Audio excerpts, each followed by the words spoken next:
Welcome to the Disclosure Dialogues. I'm your host, Leslie Klein, and today we will be watching and discussing the 25th anniversary of the UAP Disclosure Project that's held at the National Press Club that's hosted by Dr. Stephen Greer.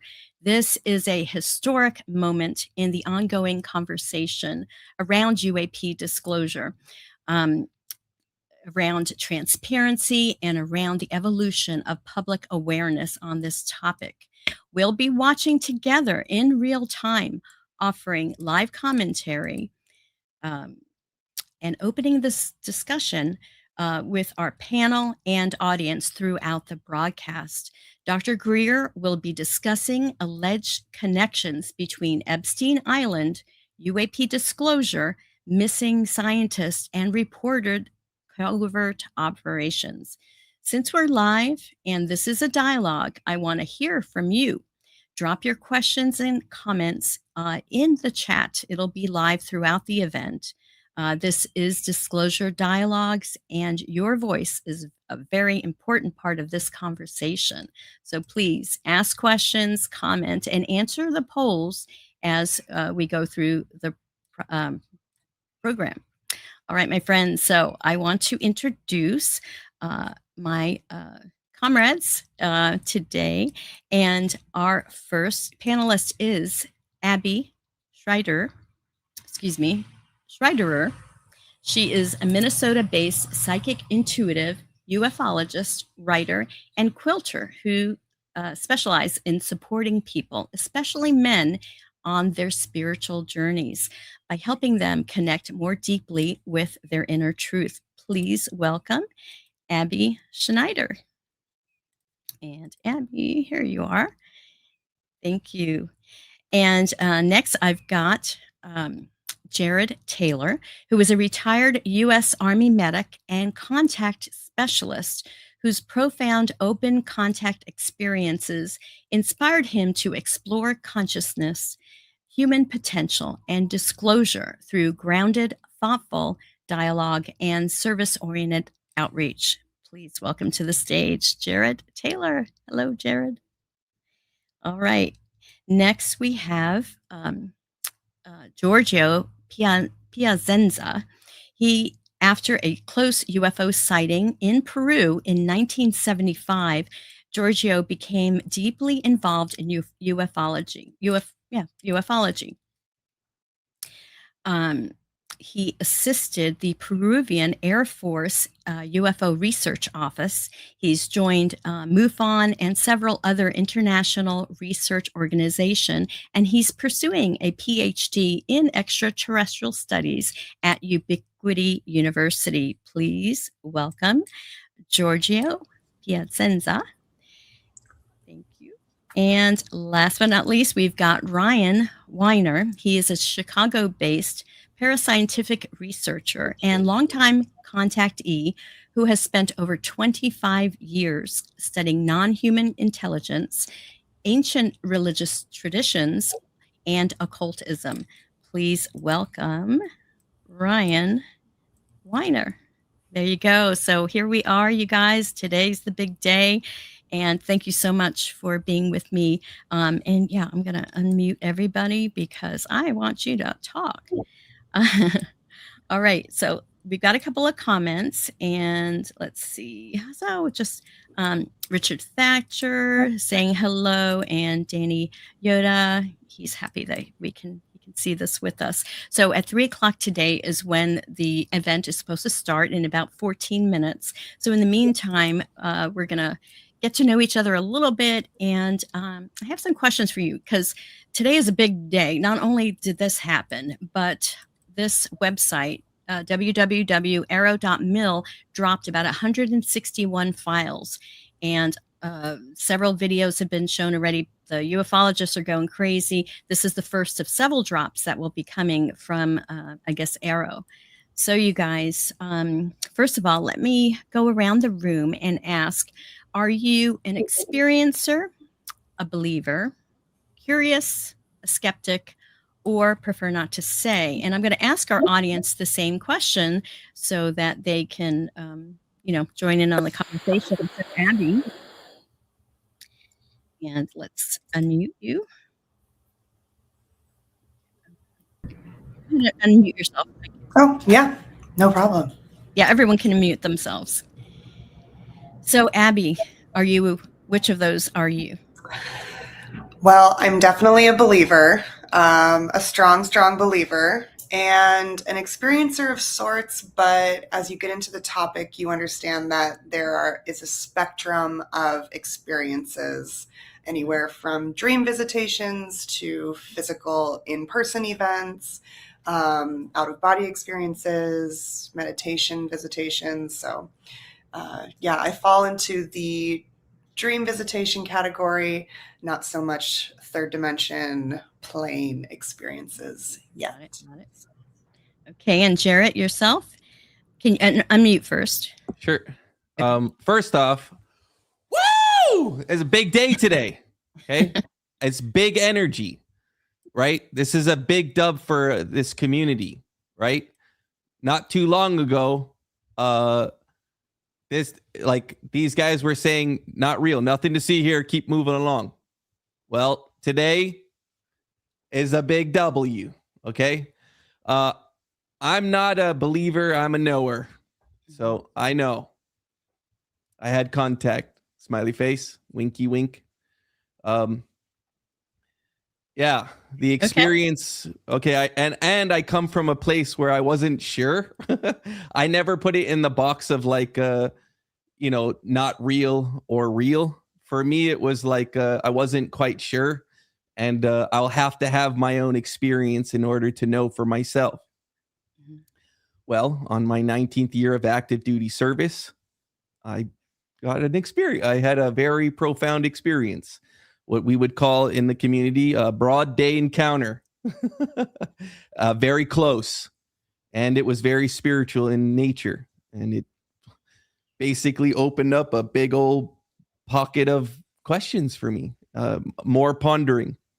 Mm-hmm. And started me, my life got even more, as if my life wasn't already super mega exciting.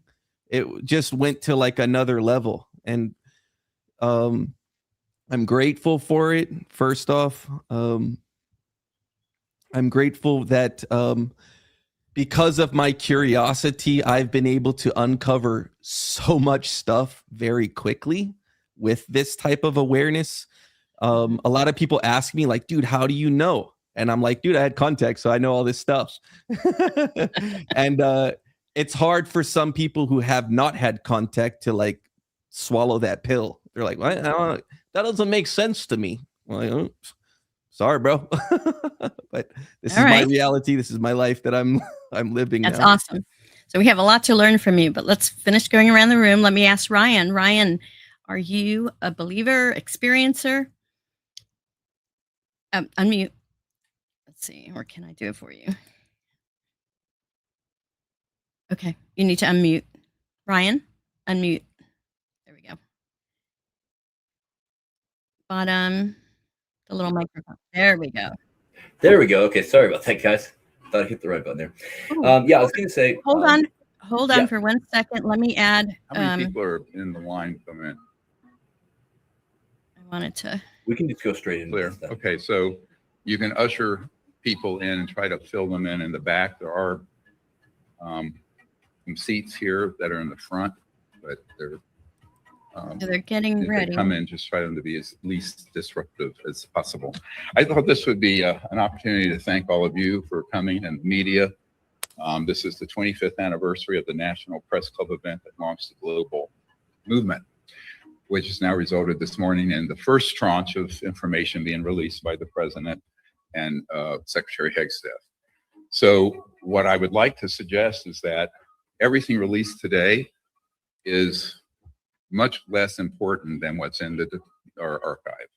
So if you go to dpiarchive.com, we'll put a card up in a minute, you'll see we have about 1,000 times more information than that. I will also say that the 2001 National Press Club event had much more information in it than all the congressional hearings that have happened in the last couple of years. Significantly more important whistleblowers. So I'd like to thank all of you for coming and thank my assistant Raven for setting this up. Our whole project is me and my wife and one full-time staff member, and all these people, other people you see are volunteers. So let's thank them for their.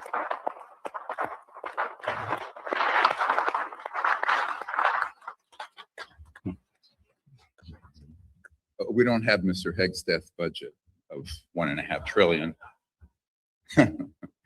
No, we don't. So I wish we did. At least 0.001% of it, this would be solved a long time ago.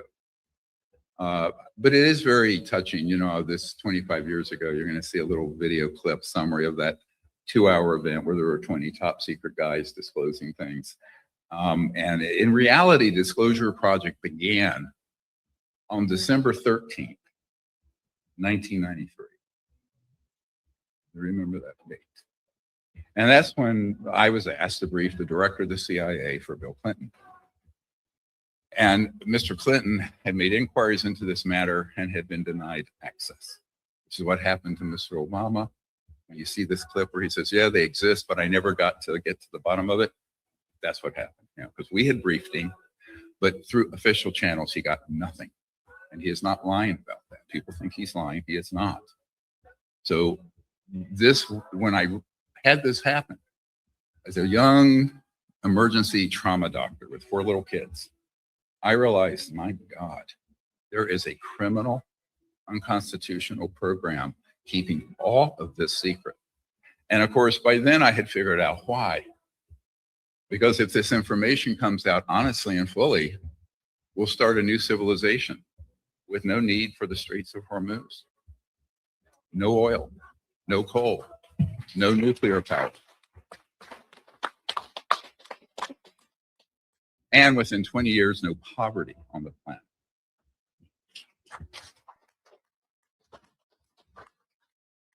However, it also is going to be a $1,000 trillion to $2,000 trillion asset removal if you add all those assets up. So we're going to talk about, frankly, what needs to happen towards the end of how this is going to come out and the transition our civilization must go through in the next couple of years if we're going to make it through to the next 1,000. And that is how consequential disclosure is. So before any further ado, I'd like to introduce our courageous people. I have to say that these men who are here are the heroes. I've just been the facilitator of this for 35 years. And to my left is Michael Herrera, Marine, former Marine.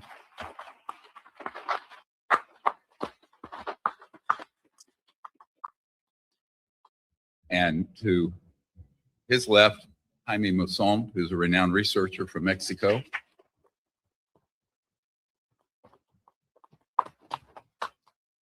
And he is the only man on Earth that has retrieved a non-human extraterrestrial device and kept it secure from SWAT teams getting it. And that's what we're researching. He did it.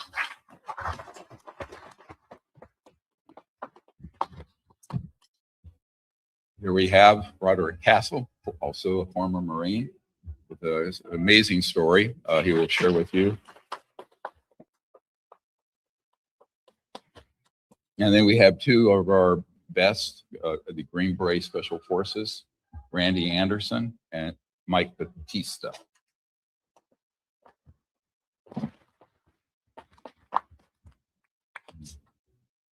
Oh, and I'm Dr. Stephen Greer. Anyway, so, and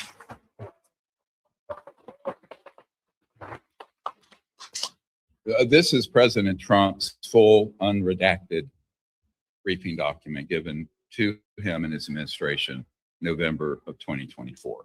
This. It's unredacted. Now, I will tell you that that information and the summary, I was told I had to do a 1-sheet summary for the president, and it included the executive orders you're about to see today. It has resulted in where we are now with the first tranche, and thank you, Mr. President, for fulfilling your promise on that, even though it's not much in that file yet. We're told it's just the beginning. But that's why we want to keep the pressure on. Now, I have to say the timing of this is weird.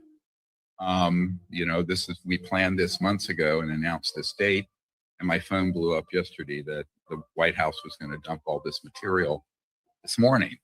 So for the media, it's not a coincidence that happened, because there are people close in the administration that we've been ferrying this information to, including the Secretary of Defense and the Vice President, Director of National Intelligence, and folks like that. I also want to thank the members of Congress who have stepped up to the plate, Ms. Luna and Mr. Burleson, Mr. Burchett, and many others, people in the Senate Intelligence Committee that I provided information to, and the SCIF at the Senate Intelligence Committee. There are many, many fine people who are trying to get to the bottom of this. The problem is, and this I want to be clear about, there are two governments. There's the government you know about, we elect and appoint. There's a shadow or secret government that is actually running this.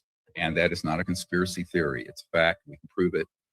And what that means is, routinely, presidents, SecDefs, and others, they will get the most superficial information on this, whereas the code word level special access projects, top secret, special compartment information, is something they never can penetrate, because it's operating outside the constitutional chain of command. I cannot say that more clearly. And that was the conclusion we reached in 1993. Not because I was Googling conspiracy theories, but because I met and briefed the director of the CIA, who told me point blank that he and the president were denied access. Okay, this is a serious problem for our country and for the world. So when the most important issue in the history of the human species comes up, and you have the rule of law completely subverted by an unelected, unsanctioned group, we can have our phones off, please. Then I think this is a real problem for us as a people.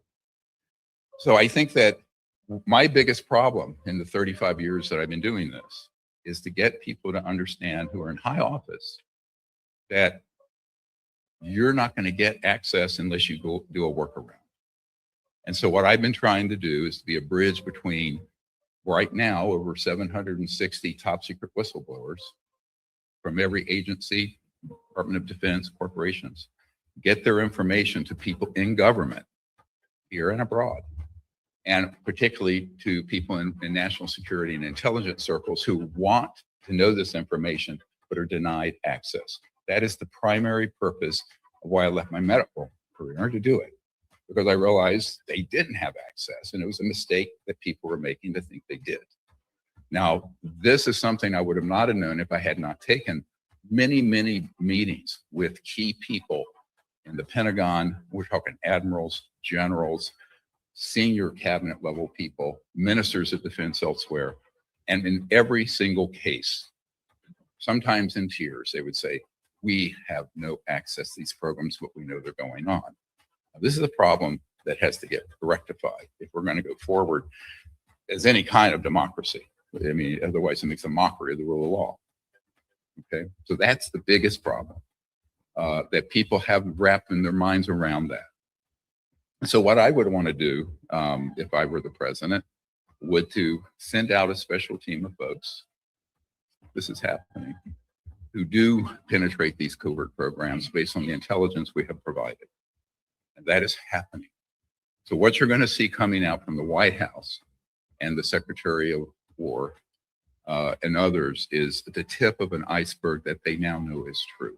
And it's probably a trial balloon, and it's probably testing of the waters and the markets and the public. But there's a lot more that they already have. You know what it is? I'm not going to betray any confidences on that. I'll simply say that they're in the right direction, and they have acquired material, let's say physical material and proof. And it's a lot more than lights in the skies that they released today, much more. Now, what I'm here to do today, which I didn't know I was going to be doing this after the fact, we were going to do this kind of preemptively, as we were talking about at dinner last night with the whistleblowers, is to sort of lay down a marker what the standard is that has to come out.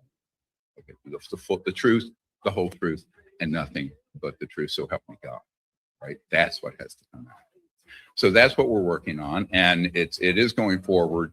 And I would just say, those of you who have seen the materials, how many people have seen what was released today? Probably everybody here. It's all over the news. It is a infinitesimal amount of the information that I know that is in some orders within the Director of National Intelligence Office and other places. So I think that we have to be patient. I think they're putting their toe in the water and see that if their toe gets bitten off, right? How the sharks that are out there. And this brings up another question. Is the Senate is considering a bill to sort of ramp up whistleblower protection. That needs to happen. It needs to include federal witness protection and marshals. The whistleblowers up here today will share you some amazing material and information. But keep in mind, it's a tiny fraction of what we have, all right? Because these folks were at facilities when they saw events happen. They were not running the programs. They were not in the command structure running the programs. We have those people, including CEOs of Fortune 50 companies and everything else, but they are afraid for their lives. And I'm not trying to be melodramatic, they are. And we have to protect them. So the government of the United States needs to step up to the plate and do the right thing and muscle up the security around these high value whistleblowers, of which we have dozens. Now, there are others, what we call them hostile witnesses, that are also on the list that I've given to the White House and to certain members of Congress to be subpoenaed. So far, there has not been a hearing where they have activated the subpoena process. That needs to happen immediately now that this is coming out from the administration. And we have a very extensive list of names of people who need to be subpoenaed and put under oath. And if they lie, they go to prison, right? That's it. Yeah.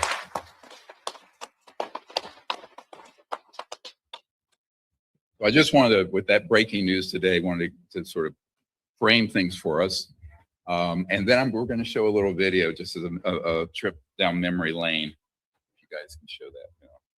This is from technologies connected to UFO and extraterrestrial vehicles, if declassified and used for peaceful energy generation and propulsion, would solve the looming energy crisis definitively. My name is John Callahan. I'm a retired FAA employee. I was the division manager for the Accidents Evaluation and Investigation Division in DC. About 2 years before I retired, I received a call from Alaska region where the region wanted to know what to tell the media. When I questioned, tell the media what? He says about the UFO. Now, I've told this story many times, and I get sometimes funny looks from people. I have with me the voice tapes of the controllers that were involved, the FAA original tapes. See, after we handed this stuff off to the president's staff, the FAA didn't know what to do with it. We don't separate UFOs from real traffic, so it's not our problem, okay? I have a copy of the original of the video that we took. Good morning. My name is Dwayne Arneson. I served 26 years as a communication electronics officer in the U.S. Air Force, all over the world, including Vietnam. I was lucky to be selected to be commander of 3 different units in the Air Force. I held the top secret SCI TK clearance, and for those who know, it is slightly above top secret, is that a UFO was seen near the missile silos and the missiles were deactivated. Good morning. My name is Carl Wolf, and I was a precision electronics photographic repairman with a top secret crypto clearance in the United States Air Force. I was stationed at Langley Air Force Base in Virginia. By the way, we've discovered a base on the backside of the moon. And then he proceeded to put photographs down in front of me, and clearly in these photographs were structures, mushroom-shaped buildings, spherical buildings, and towers. Hi, my name is George Filer III. I'm a retired intelligence officer and flyer with almost 5,000 hours. Senior Master Sergeant in charge said that there had been UFOs in the pattern all night. They're on radar.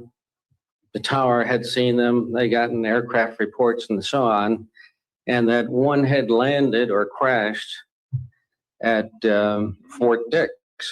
Fort Dix and McGuire are right together. And this is kind of like the Roswell of the East. But in any case, an alien had come off the craft and had been shot by a military policeman, and apparently was wounded and was heading for McGuire. Morning, ladies and gentlemen. My name's Clifford Stone. I was Sergeant First Class, United States Army. I had a secret clearance with nuclear surety. What I'm referring to here is that I was involved in situations where we actually did recoveries of crashed saucers, for lack of a better term, debris thereof. There were bodies that were involved with some of these crashes, also some were alive. My name is Mark McCandlish, and for the last 21 years, I've worked as a conceptual artist for a variety of defense contractors.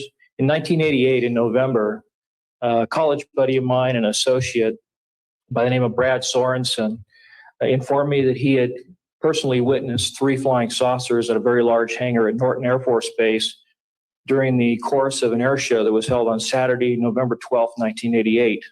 These discs were hovering off the floor without any visible means of support. They were referred to as alien reproduction vehicles, also nicknamed the flux liner because they used high voltage electricity. And we have to prevent the weaponization of space because there is a lie being told to everyone that the weaponization of space is now first being based upon the evil empire, the Russians. There are many enemies, he said, against whom we're going to build this space-based weapon system. The first of whom was the Russians, which was existing at that time. Then there would be terrorists. Then there would be third world countries. Now we call them rogue nations or nations of concern. Then there would be asteroids. And then he would repeat to me over and over. And the last card, the last card, the last card would be the extraterrestrial threat. Well, at the time, I kind of laughed when he said asteroids, and when he said extraterrestrials, I knew I wasn't going to deal with that subject. And now we hear on the news just today, this week, that they've slid in another enemy. Only this time we're going to protect our satellites. In other words, we have to have some reason to spend these trillions, to waste these dollars on a space-based weapon system, and they're all lies.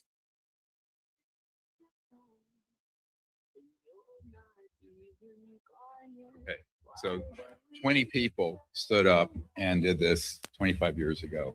Most of them have passed away. There are a couple still living. Miss Rosen, who you just saw, was the spokesperson for Wernher von Braun, who invented the first rocket for Germany in World War II, and then became foundational for our aerospace programs, as you know, under Operation Paperclip, where they were, key German genius level engineers and scientists were brought into the United States rather than being executed by us at the end of World War II. And Wernher von Braun was one of them. So she became his confidant last 5 years of his life, and he warned that they would and have been hoaxing a threat that is alien. So next. We must guard against the acquisition of unwarranted influence, whether sought or unsought, by the military-industrial complex. Next. Just play these. A shadowy government with its own Air Force, its own Navy, its own fundraising mechanism, and the ability to pursue its own ideas of the national interest, free from all checks and balances, and free from the law itself.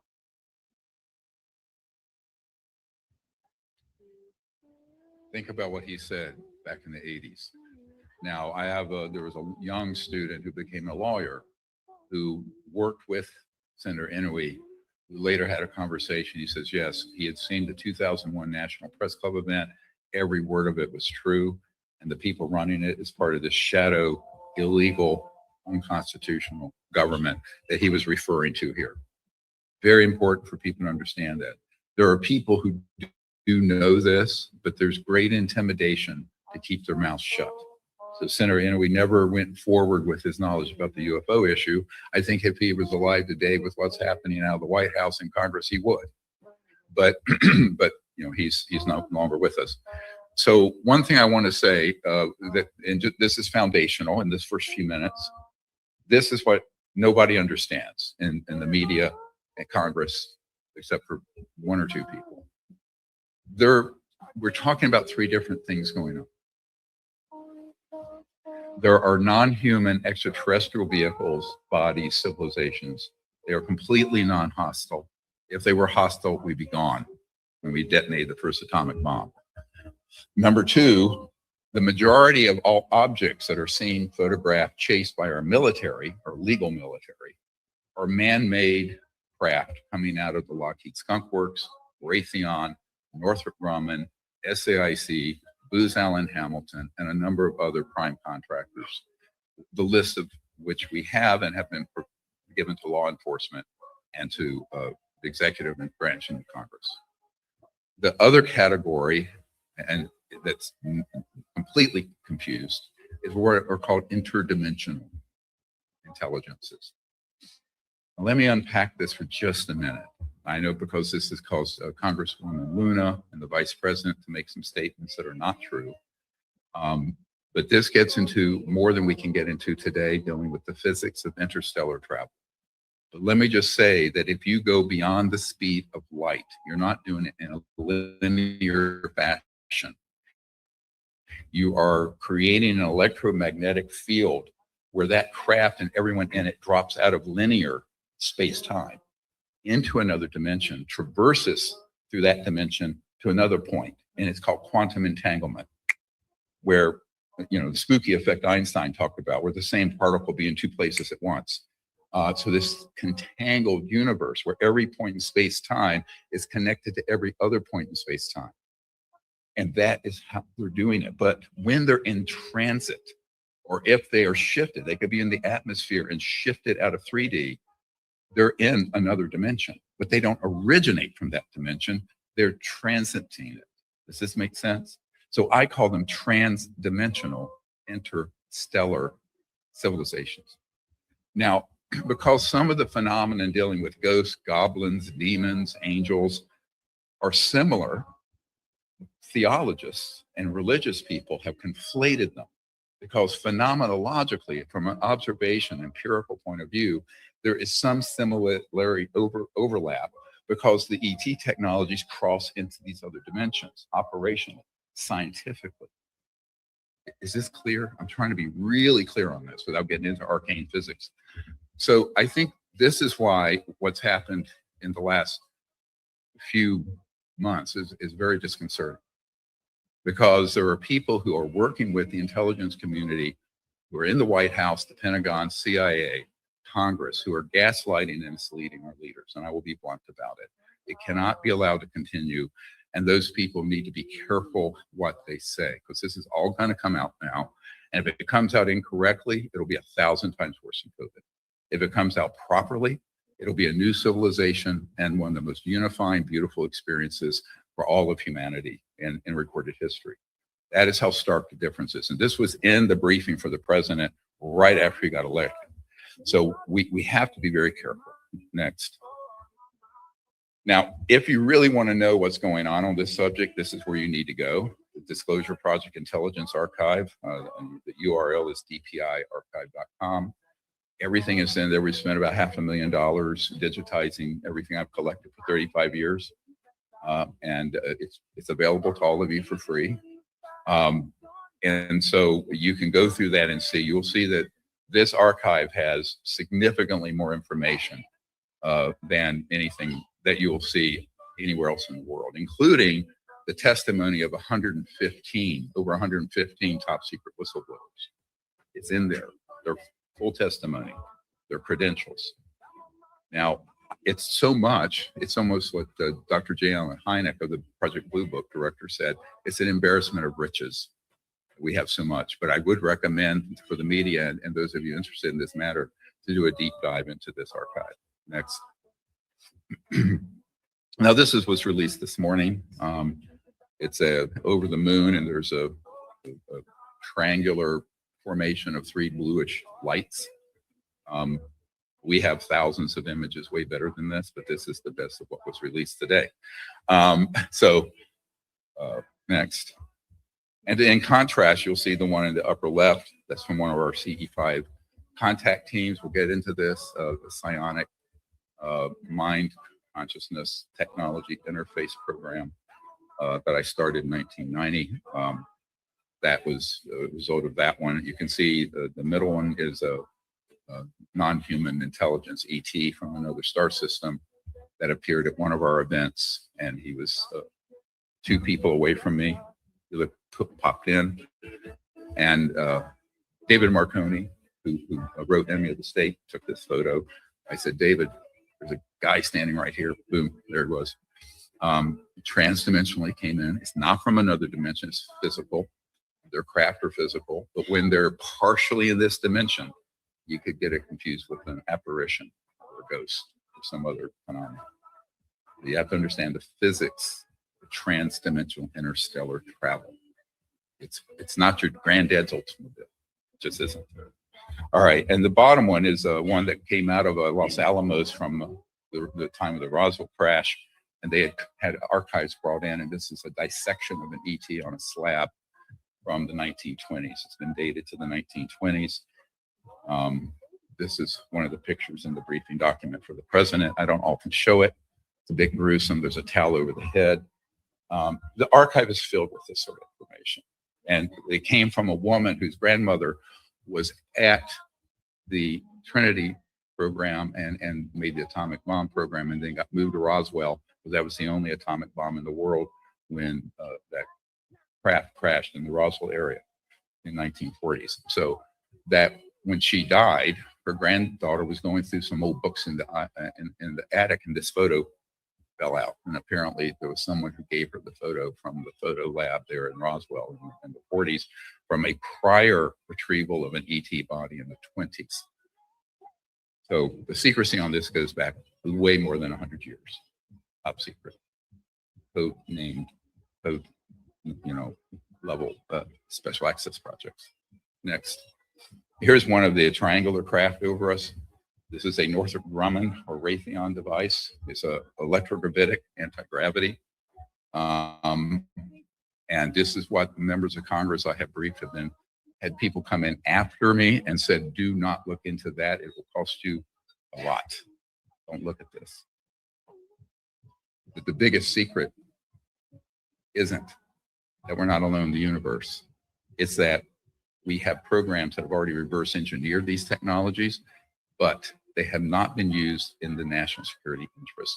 They have been used in criminal enterprises, including murder, kidnapping, child trafficking, drug running, human trafficking, and other issues. This we can prove. This information from a whole group of military folks who are working with me has been handed over to U.S. law enforcement, and as we speak right now, being investigated. All right.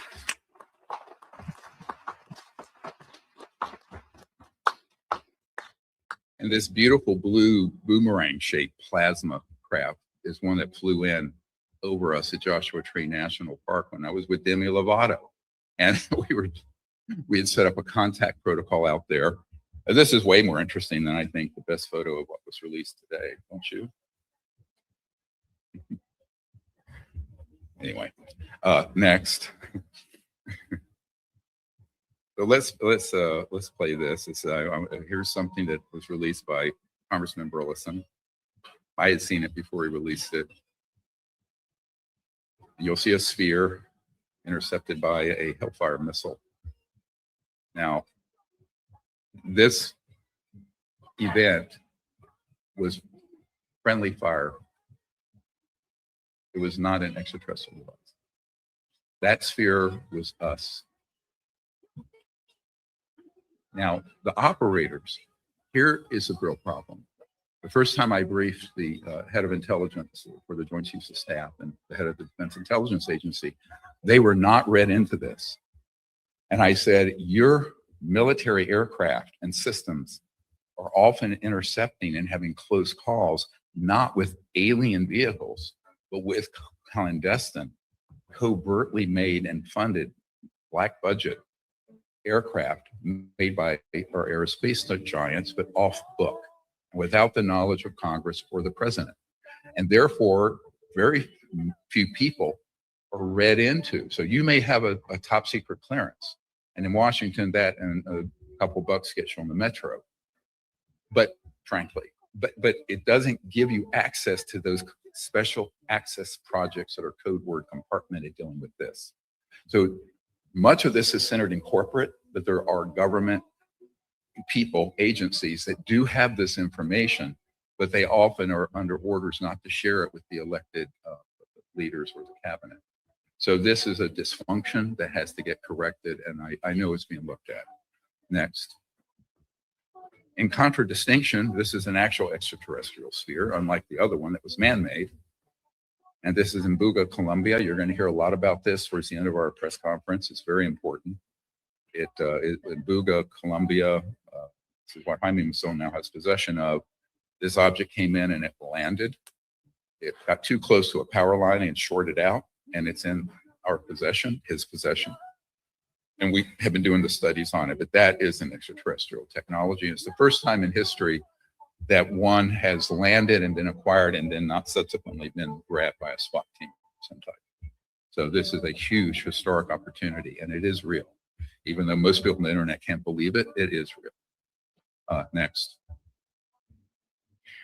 So here is something that I'm having to say, since people like Robert Bigelow of Bigelow Aerospace and others who were friends with the president have been gaslighting him about this issue. They are saying to do a soft or partial disclosure and cover up most of it. No, that can't happen. Now, there are OPSECs, operational security, dealing with this, right? That is legitimate. You don't want the propulsion systems that make something fly like that in the hands of terrorists.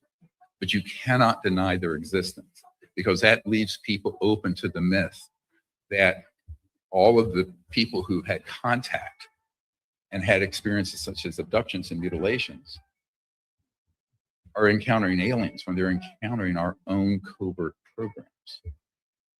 CIA, psychological warfare operations, we're going to prove this today. So once you use an advanced tech on innocent civilians here and around the world, you can't now claim to keep it secret.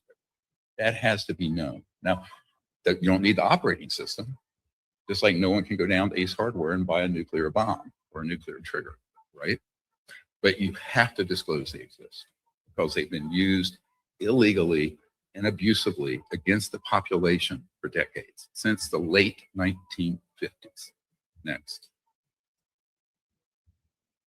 Now, this is something I want to touch on just very carefully. I know the media here is going to go, oof. All I'm going to say is that one of the most senior people in national security for prior administration, and I met extensively for about 3 hours last year. He has the audio of the video of some files from Epstein Island of key people in our intelligence and national security system. When key, I mean very senior, that are compromised and are being actively blackmailed to slow down or distort disclosure. I'm going to say that. I'm going to let that sit. I will say to the Department of Justice, if you want to inquire into this and pursue it, because we're talking blackmailing officials at the highest level, that is interfering with the function of government. So that is what Epstein Island was. It was a honeypot set up by the intelligence community to entrap certain high-value targets and then control them through that process of blackmail. This happens all the time. Everyone knows J. Edgar Hoover had huge files on everyone, every mistress for every president. That's how he stayed in office. But this is serious. This is something that can really affect the truth of what gets to the president and Congress, or whether things are allowed to come out. So this is something that has to get nipped in the bud. I won't say who the officials are who are compromised, where I got the information, or who's doing the blackmailing, but I know the two senior former government officials doing the blackmail. I know both of them. All right, next. Are aliens real? They're real, but I haven't seen them, and they're not being kept in what is it? Area 51. Area 51. There's no underground. facility unless there's this enormous conspiracy and they hid it from the President of the United States. Okay, so you all know he had to walk that back, but what he said there was true. And it wasn't because, it was because we had put together, and I'd provided to John Podesta, who had put together the cabinet and had been Chief of Staff of Clinton, a huge file, a thing like this one. And so he knew it was real, but he never, through the chain of command, got access. So he wasn't lying. Now, Trump later castigated him on Air Force One. He was flying, and he said he shouldn't have said that, and that's top secret. And that prompted him to then issue this statement, which I won't read to you, you know it, where the president ordered the Secretary of War Hegstead to start releasing files and to do it as soon as possible. And of course, it says any and all information connected to these highly complex but extremely interesting and important matters. So what happened today was just, again, a trial balloon, first little bit. Next. And you're going to release all the UFO files. We're working on it. We saw aliens. You know me. We saw aliens.gov. I don't think they're aliens. I think they're demons anyway, but that's a longer discussion. All right. I just want to address this for just a moment. I had to go, Benny Johnson is a big podcaster and friends with the vice president. And when this happened, my phone blew up from all over the world. And of course, there are certain elements of like the Opus Dei group at the Catholic Church and other groups that have been pushing the aliens or demons agenda for 50 years.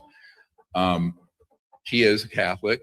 I respect people's faith, but you cannot confuse an extraterrestrial advanced civilization with a demon or an angel. It's very dangerous for somebody one heartbeat away from the Oval Office to speak this way, because this is how we end up in World War III, that's interplanetary, which is what the CIA has been wanting for decades.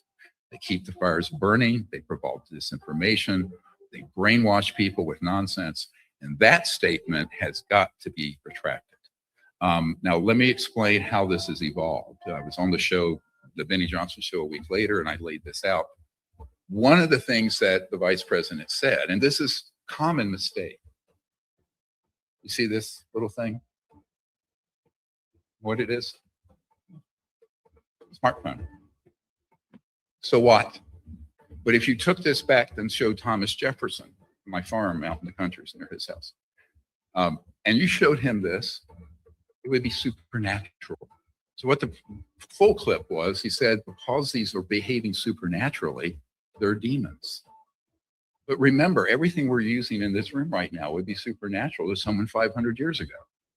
An airplane would be impossible, defying gravity, right?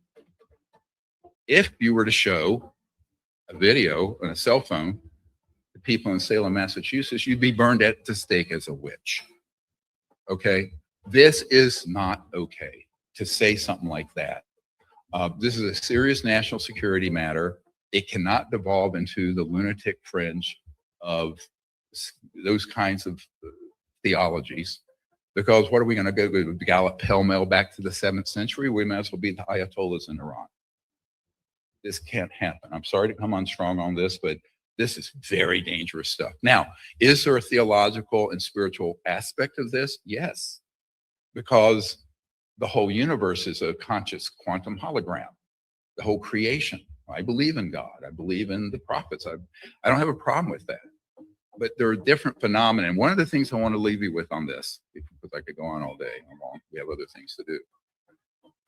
When I was at the Vatican with Pope John Paul, senior theologian, Monsignor Balducci, I was in his apartments overlooking St. Peter's. And this issue came up then. This would have been in 1995, 6, 7. And he was himself a demonologist. His specialty were demons, believe it or not, at the Vatican. And he laughed when this came up. He said, look, neither angels nor demons need flying saucers. He put it so simply, and it's true. So people need to be careful. You're going to hear so many theories about what this is. And this interdimensional demon part of it is a deliberate gaslighting by senior people in these covert illegal programs to prey on the religious beliefs of certain people. And unfortunately, that's what's happened to the vice president and Tucker Carlson and a few other people. This needs to get corrected. Congressman Luna has also been deceived this way.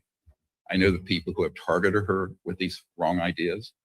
And a couple of them have been turned over to law enforcement for investigation for various crimes and felonies. But I think this is why we have to be careful what words we use matter right now as this comes in. Okay, next, the screen went blank. My screen's blank. So I just want to quick, this has been in the media in the last month a great deal. General McCaslin, there you go. He was a Wright-Patterson Air Force Base general that dealt with a lot of very dark projects related to this. He is missing. The guys I work with who are senior military operators in various walks of life, and I feel that, and I can't prove this, that the noose was getting close because the people I have been handing over information to in law enforcement and military and national security circles, we have been naming names that I'm not naming here today, but very explicit names up to and including people who have ordered what are called wet works, targeted assassinations of leakers and whistleblowers and things like that. And in the aerospace corporations, we know who some of those people are. Their names have been handed over and are being actively investigated for serious crimes, including murder, extrajudicial killings. So in this case, I think General McCaslin, in all likelihood, vanished himself as opposed to being taken. Now, there are scientists missing. Amy Estridge, for example, had worked on and developed an electrogravitic anti-gravity, if you will, type system. And if you look at our documentary, The Lost Century, that we released 3 years ago, we document, since for over 100 years, is what I call Lost Century, very brilliant scientists who have been killed or have been imprisoned or set up in scams to take out their inventions. This is why we're still using oil, gas, coal, nuclear, wind, solar, plug-in electric cars. If we had the technologies running a UFO, even the ones made by my uncle's old company, Northrop Grumman, you would never have, it would be an energy source coming from what's called the 0-point energy field around us. So these guys understand this, right? And so General McCaslin, though, was very much involved in some dark projects. We know he was the man who intercepted this rock star that I had briefed when he was a young kid named Tom DeLonge and handed him off to Luis Elizondo, where he was then chewed up and spindled and mutilated and spit out. And McCaslin has been an operative on this for a long time. So I think he may have just vanished himself. Okay, now I can't prove it, but that's our working theory as at this point. And where he is, nobody knows. Next. I just want to show you from the archive. If you go on the dpiarchive.com, you will see this map. These are the black sites that we've been able to document from whistleblowers. Nearly 1,000 whistleblowers I've debriefed over the last 35 years. And the ones that are key will be in the next slide, and you'll see this summary. Now, this is what I've asked the administration and members of Congress to focus on, are these top tier ones, right? And the top tier ones, Dugway, Edwards, Wright-Pat, you know, not Nellis Air Force Base per se, but the Northern Nevada test area. Area 51 is not particularly relevant, by the way. It's an old site, and the real actions moved up to Area 54, 53, some in 52. Those are grids on a map, okay? So that's what you want to realize, is that we update this map as we get new intelligence from whistleblowers and sources who are defecting, and this is your guide. Now, the corporations involved, you can see those. I'm not going to read them all. We don't have time. But this is in the briefing document. By the way, there is this document, the redacted version of it you can get from us. You can just order it. And it has everything but the sensitive, some of the tactical information, and then some of the sensitive names that have to be redacted for the public, okay, or out. But everything else is in there. This is in there. So I would suggest, if you really want to know where these assets are and where the underground bases are, you go through that. Now, we have been able to map down to the entry points of many of these places, both at the Dugway Proving Grounds in Utah, Edwards Complex, the Lockheed Skunk Works, Northrop Grumman Test Range, the facilities out in Tonopah and going up to Groom Lake and Pahoo Mesa. We know where those places are. We know where the assets are, and most of them are underground, and they're very large underground facilities. I'm told the one that's in the Utah complex associated with Dugway is about 1,300 square miles under the earth. That big, huge asset. And it's been built by contractors like Bechtel Corporation using a nuclear-powered tunneling device. And we have the schematic for that device that's in our archive that was developed in the 1960s. So when they started building these vast underground complexes, that's what they used. It was a nuclear-powered tunneling device. Next. This I just went through. That's the cover page. Next. So here are the actions that we've been recommending. Criminal investigation focused on illegal covert government and corporate programs related to UFOs. That is happening. This is what was in his recommended actions provided to him in November, the president. Both executive and congressional actions are needed to authorize a law enforcement search and seizure of these illegal operations and their assets. This is also begun. These assets include recovered extraterrestrial vehicles, man-made UFOs, and related technologies, extraterrestrial biological entities, even living ETs that are captive and still living. We have people who know where those are, and man-made alien-appearing bodies and robots that are used in false flag operations, such as abductions. Almost all the mythology about the UFO subject is a psychological warfare operation that's run mainly out of the PSYOPs division of the CIA. A key objective would be immediate cessation of the targeting and capture of extraterrestrial vehicles and their occupants, which is now ongoing. Now, I understand there is an attempt to stand down those actions, because if they don't get stood down, it's very dangerous. It's been going on since the 40s with directional energy weapons. 3, both executive orders and legislation should support the above recommendations and include a provision for immunity for those currently or previously in these illegal programs who are willing to cooperate fully. What am I saying here? We have many high-value assets that have been involved in criminal activities, and they need a letter of non-prosecution from the Department of Justice, an Attorney General, to protect them from prosecution so they can cooperate, and they want to cooperate. So this is how you make a deal, okay? The art of the deal. Here's the cosmic deal, all right, Washington. We need to extend letters of immunity to some of these people. Next. A diplomatic initiative should be immediately started to make peaceful contact with any and all ET civilizations visiting the Earth. They should be viewed as a permanent national and international diplomatic mission, the goal of which is to full rapprochement with ET civilizations. This has never happened. It started to happen in the early 50s with Eisenhower. It got shut down, and we need to start that back up. Now, our CE5, or Close Encounters of the Fifth Kind Contact Initiative, has been doing that formally for 36 years, but it's an ad hoc public diplomatic group. It's like citizens diplomacy.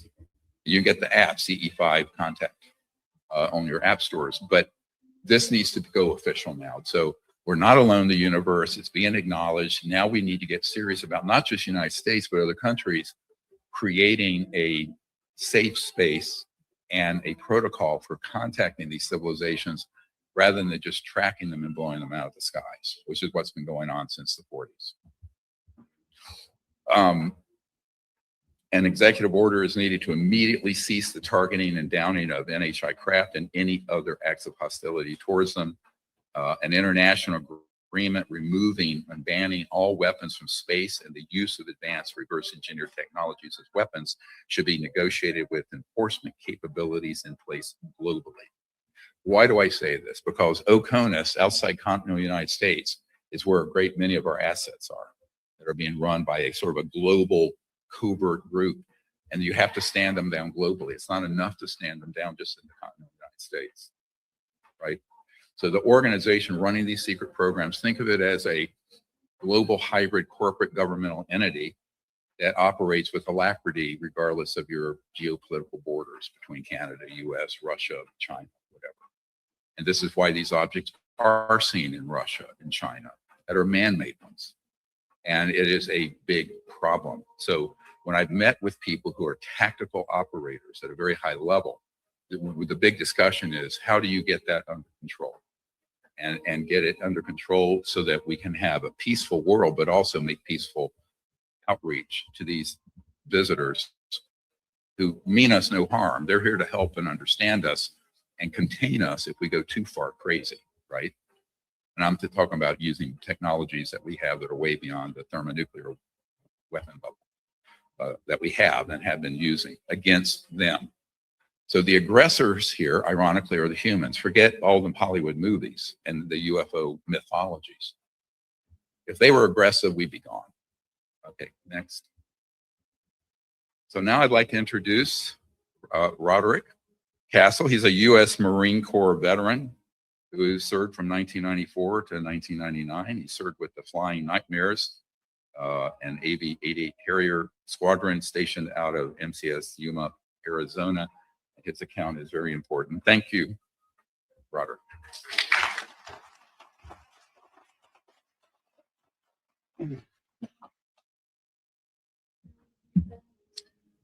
Hello. My name is Roderick John Castle III, and I'm prepared to repeat this testimony before Congress or any other legal body. From 1994 to 1999, I served as an aviation ordnance marine with VMA 513, the Flying Nightmares, an AVAB Harrier squadron out of Yuma, Arizona. I was an E5 sergeant, leading teams of Marines responsible for the weapons systems and crash response. I deployed aboard the U.S. Stella Wood and the USS Essex. After active duty, I continued serving in the New York Army National Guard and the Air National Guard. And in the aftermath of September 11th, I participated in air defense operations around New York City. In 1997, during an exercise in the California desert near 29 Palms Marine Corps Air Station, I encountered something outside standard military practices and technology. 6 of our VMA 513 Harrier jets were attached to a special purpose Marine Air Ground Task Force, participating in what was called the Hunter Warrior Advanced Warfighting Experiment. On March 10th or 11th, my team were sent out by the airfield tower to investigate unidentified aerial activity, possibly flares. Myself and 4 Marines headed to the identified spot near Emerson Dry Lake Bed. As we came over a hill approximately 10 miles outside of the main base, we witnessed a large, flat, black mass hovering above the desert floor. It was silent, triangular, approximately 300 feet in length, and it hung in the air roughly 150 to 200 feet above. With no visible propulsion and no heat signature consistent with known aircraft. There were spherical yellow-white lights embedded in each point of the triangle. The lights were not bright, and in the center of the triangle is possibly concave. This is all I was able to observe in those few seconds.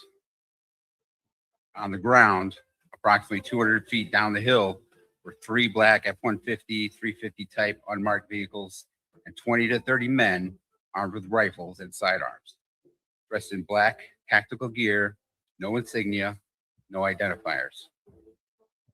We skidded our Humvee and crash response trailer to a stop and were quickly overtaken by 5 of the men who ran up toward us in an arrowhead formation. Aviation Ordnance Marines do not carry our M16s on us. Our weapons were in the back on a rack. So we were quickly overtaken. We were ordered out of the vehicle with rifles pointed at our heads, pushed against the truck in order to look at the ground. These men had American accents.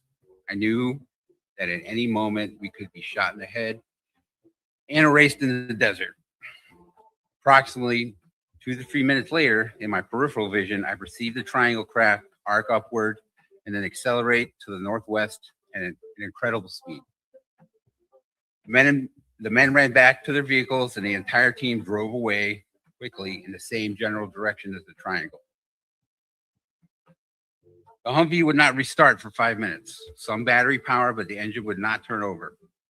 Upon returning to the base, we were relieved of duty before the shift was over in order to return to our group sleeping area. We were met there by our acting staff sergeant and a warrant officer. The intention was clear. They were there to check on us and to follow orders given from above. We were asked about the flares and we reported that we saw nothing. Myself and my fellow Marines did not discuss the experience. I only received a silent, "What the F?" from my corporal. The sense was we had seen something we should not have seen, that we could have and could still be killed or reprimanded because of it. The following day, I, of course, experienced psychological distress, confusion, anxiety. Then myself and the 4 other Marines received an unscheduled anthrax vaccine, which I'm still trying to get answers about. And then came the interrogation. Approximately a week later, back at Marine Corps Air Station Yuma, I was brought in by NCIS, Naval Crimes Investigative Service, under the pretense of unrelated allegations, theft of computers, charges that ultimately led nowhere. But the intent was clear. We are keeping an eye on you. Following that deployment, myself and the 4 other Marines were assigned to different units. I have attempted to reach out to them, and they either I cannot locate them or they want nothing to do with disclosure, and I respect that. In the years that followed, I dealt with symptoms that many veterans in this space will recognize: PTSD, neurological irregularities, memory disruption. And like many others, I tried to make sense of it in a world that wasn't ready to hear it. And I want to end by saying that, again, I am prepared to give this testimony to Congress. I did file a report with the FBI, even though it's 29 years later. It happened on U.S. soil, and I have still not received a response. Thank you. Thank you.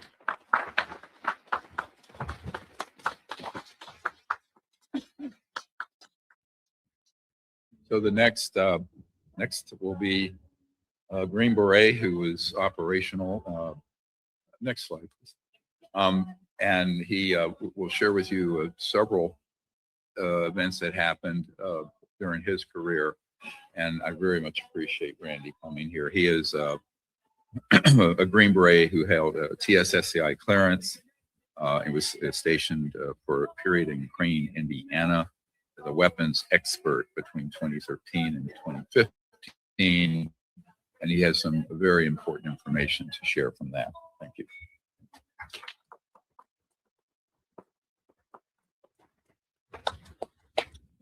My name is Randy Anderson, former U.S. Army Green Beret, weapons sergeant. I also spent 20 years as a firefighter for the city of Las Vegas. My entire career is built on discipline and service to my community, my country. And what I'm going to share with you is something I experienced during my military training in 2014. I'm not here to tell you what I saw exactly what it was, but I'm just going to report as what I seen that day. I was at Naval Surface Warfare Crane, Indiana, which is a weapons, high-level weapons training facility for the Navy. We were there doing some routine training, but advanced weapons training that day or that week. A few days into the training, myself and another one of my classmates were pulled aside after class and were told we're going to see some additional stuff. Nothing at first seemed unusual about this. We were taken to another building, brought to an elevator that went down significantly further than I've experienced going down an elevator before underground. So that was notable. Once we got out, went through some security checkpoints that were, I would say, equivalent to going through a skiff. Dr. Greer talked about that before. A skiff is just like a higher level of security. So we went through something equivalent to that. We were sanitized, take all of our electronics and watches and devices off and make sure that you're sanitized. And that's where it felt like something different was going on. After that, we walked down a hallway and we're guided by these two gentlemen to this area.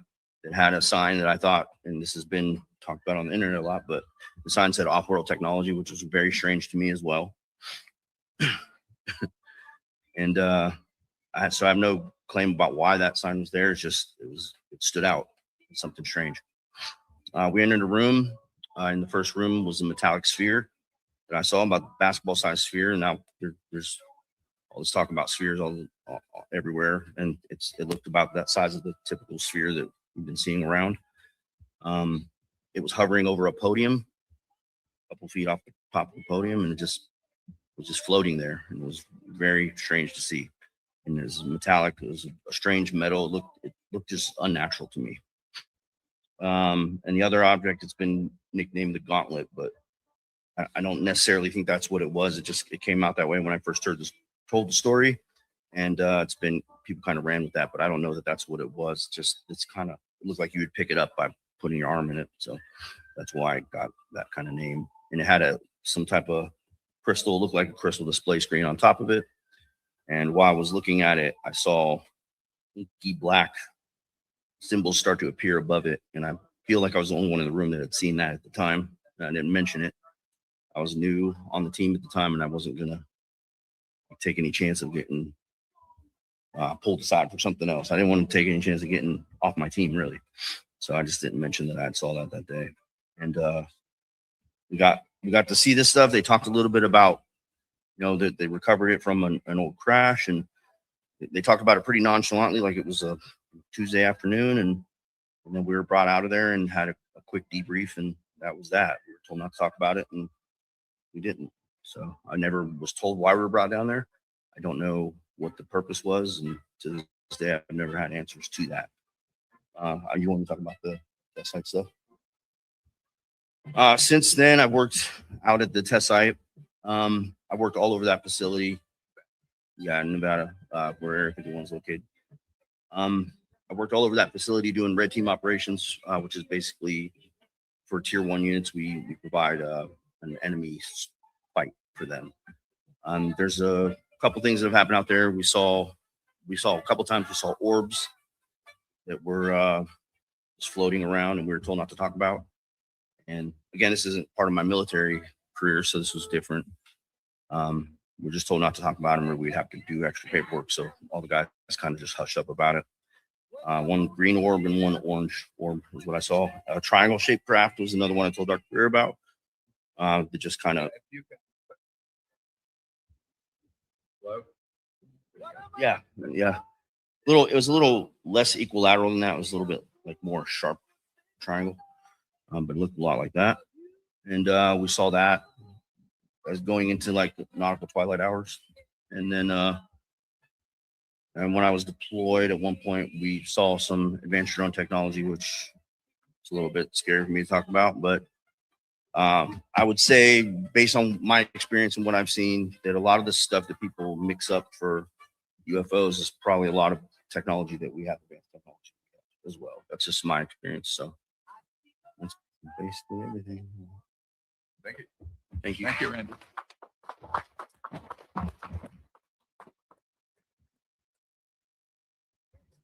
Yeah, this off-world technology office is a real place that he went, and it is extraterrestrial artifacts there in Indiana.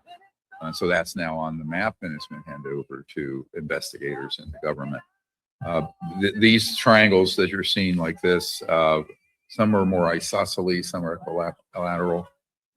This one is probably a Northrop Grumman. There are others that are, the prime contractor would be Raytheon. They're anti-gravity, quote unquote, electrogravitic. They have no payload of fuel, no oil, gas, jet fuel, rockets, means of conventional propulsion or energy. And they do not have, most of the time, nuclear reactors on them. So they're pulling energy out of what's been called the zero-point energy field. And they have an anti-gravity or mass cancellation lifter system.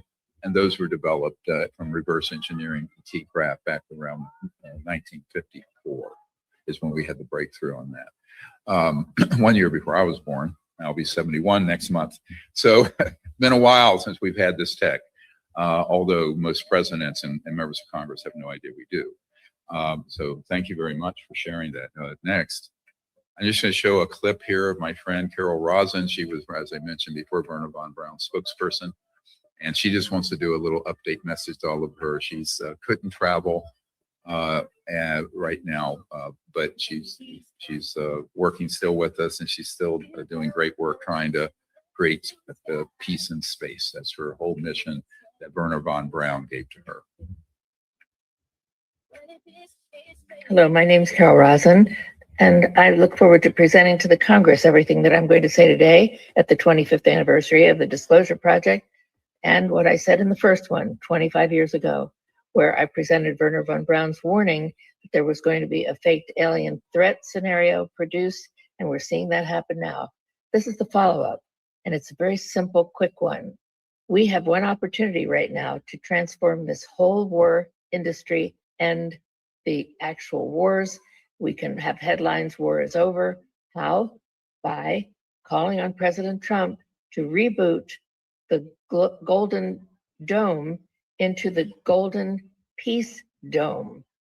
We have a chance now to communicate, of course, with extraterrestrial off-planet culture beings. We're doing it. You're getting evidence of the proof of the technology and information that's being made available to us. Even President Trump is disclosing files on the UFOs. The problem with that is, at the moment, it's being presented, all of it, in the context of people saying that there's an alien threat. People are believing that fiction is fact, that lies are truth. We have a chance now to correct all of that, because in the Golden Dome are weapons at this point. It's modeled after the Iron Dome, which doesn't totally work anyway. And we have a chance now to build the Peace Through Strength Dome that President Trump knows about and put it in the right context. The new context is that we're not alone, that they come here in peace. They've proven it. They've visited many people, including myself. We now know that they come in peace, that they're coming as explorers, and we have to get in our heads, in our consciousness, in the new frequency of consciousness that many people have studied, that we can live in peace, all of us, like they do in the cosmos. And that's what we're going to do. We have to make the decision to jump into the higher frequency of consciousness that we know we have. I've learned it from working with people like Werner von Braun, who was a visionary. We have President Trump, who's a builder. He's an architect. He's a developer. We have a chance now. All we have to do is focus with intention on Trump collecting the world leaders to sign the treaty that is mentioned also in the executive order that we hope he will present to prevent the placement of weapons in outer space that Russia and China called for many years ago, and that over 40 countries actually approved until the US under a different administration pulled out. No, now we're going to be able to do this because it's in Trump's executive order, along with the support that we're calling for and so calling him to support and do. We're expressing our support to him. We have the technology to solve that. We're going to have free energy. We're going to have all the technology making us much smarter, more spiritually oriented and aware. And we're going to have peace, world peace, from peace in space that we need to have in order to have peace on Earth. Our president is in position. He is the one. He is the disclosure president, and he's doing it. Now we just have to pray, focus, and imagine and see ourselves living around the world in world peace with all that goes with it. May we have peace in space to have peace on Earth. Thank you.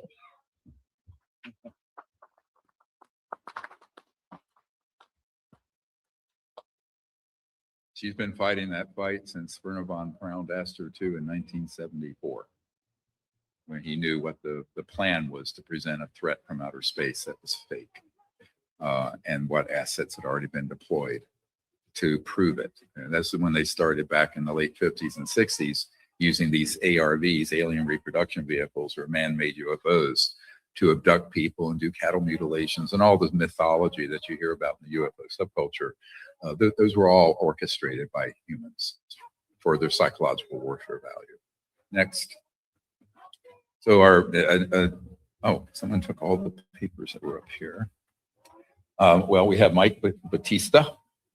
He's a former Green Beret also, who has been involved with some what are called psionic programs And those programs deal with making contact with non-human intelligence to bring them within a certain range for operational purposes in classified areas and programs. So with no further ado, I'd like to thank Mr. Batista and introduce him to you.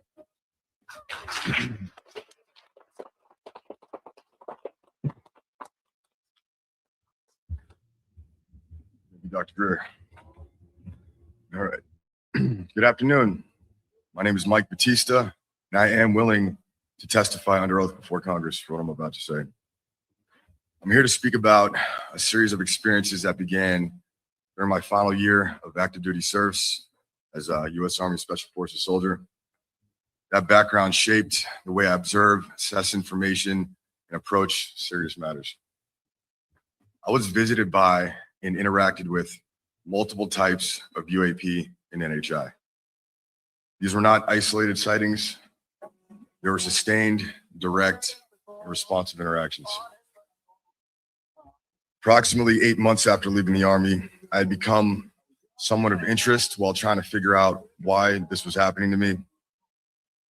And eventually I was approached, evaluated, tested, and eventually recruited by a military contractor to work as a psionic asset. A psionic asset is an individual who utilizes consciousness to interact with non-human intelligence for operational purposes, including initiating contact, influencing the engagement, and facilitating proximity. This was operational contact. The concept was that consciousness could serve as an interface. Along with focused intention and specific states of awareness, you could use it to initiate or intensify contact with NHI. That basically means using consciousness to create the conditions for the interaction. The objective was to use psionic assets to attract UAP for technical exploitation, target acquisition, and downing of non-human craft, to include the recovery and reverse engineering of that technology. This was not the outcome of every contact event. In many cases, they were just observed using advanced imagery, like infrared and thermal systems. I can't discuss any methods, locations, or specific operations, but I can say this. This was not just about observing the phenomenon, it was about interacting with it in a controlled way.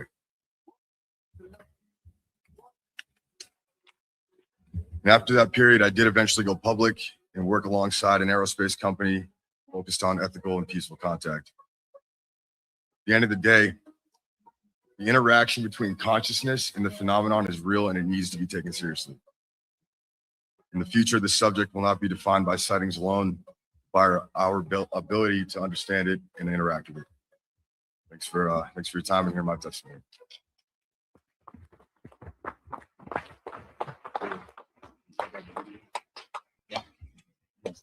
And there's a video he took. It's one of them on the ground. Started playing. So this is an orb, and this was within 50 feet of my position. My team and I acquired this. This was in Florida this year, months ago, and you can see. Let me play it again. Yeah, you can play it. Yeah, you can see it. There's some sort of sphere or bubble around this, and it's acting in an extremely anomalous way. And we've been seeing this phenomenon for quite some time, but this was the first time we were able to get as close as we did to this. There was a limit of advance with this phenomenon. It did not want us to get closer than we did. It kept moving away from us, so we took that as a reason to not go forward. But there you go. Yeah, thank you guys. Thank you. Yeah.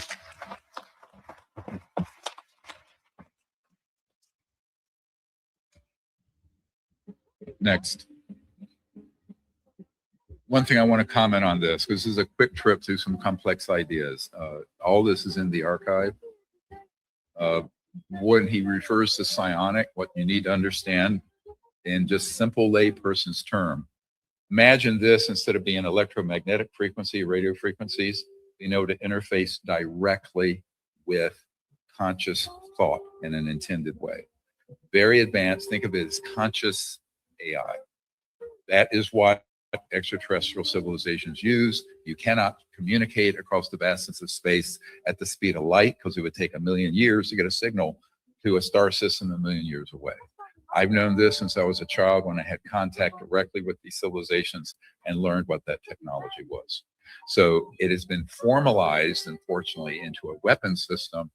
Why General Stubblebine, the head of Army Intelligence back in the early 90s, 1992, offered me $2 billion as a young doctor to give up my medical career and what I'm doing with this project to become an asset for him, because our program had broken the Rosetta Stone code of contact that involves the use of consciousness, directed thought, and technology to make contact.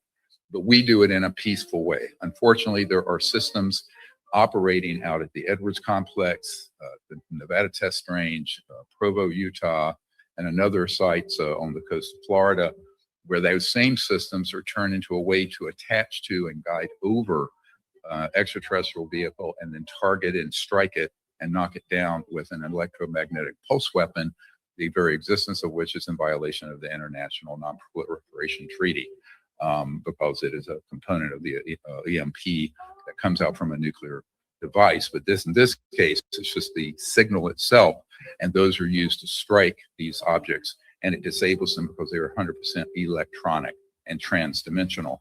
But just keep in mind that any technology, even consciousness-assisted technologies, can be used for good or for bad. And in this case, what we started in 1990 as a peaceful citizens ambassador outreach to non-human life forms from other star systems got twisted into a weapon system. And I know many people who have been in those programs. I've known about this since the early 90s. Now it's beginning to come out. There was an operator out at the Edwards Complex named Jake Barber and some of his team members that came out last year who knew about those operations, who were on the retrieval teams. This is real. It sounds like science fiction. And I understand that to most people, it's a bridge too far, but you're not dealing with 20th century and 21st century technology. You're dealing with civilizations that are thousands to millions of years more advanced, and they have technologies that would all look magical to us. But that part of it, a big part of it, is the thought consciousness interface with matter and space-time. And that is what they're using for communication, but it also is used to sense them by people who are skilled, like Batista and others. And I'm glad to hear he's involved with a program now that's peaceful, but over the last 50 years, they've not been so peaceful. And they've been used to basically attach to the guidance systems, lure them over and strike them and down them. So imagine if you were, it's like when the Iranians got that really space age looking drone that they hacked into the system, landed it and reverse engineered it back years ago. You can look this case up.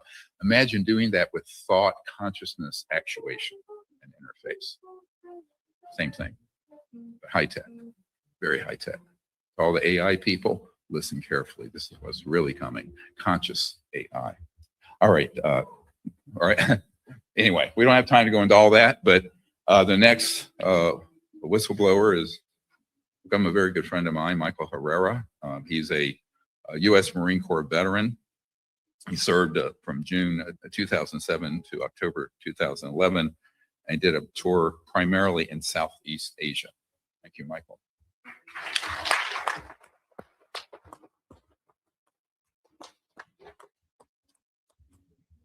All right, good afternoon. I just want to start out this statement saying that I'm willing to testify under oath with penalty of perjury in a public hearing from Congress, in front of Congress. I've asked for this repeatedly and still waiting. So I am a former United States infantryman with 2nd Battalion, 5th Marines. It was the most decorated infantry battalion in the Marine Corps.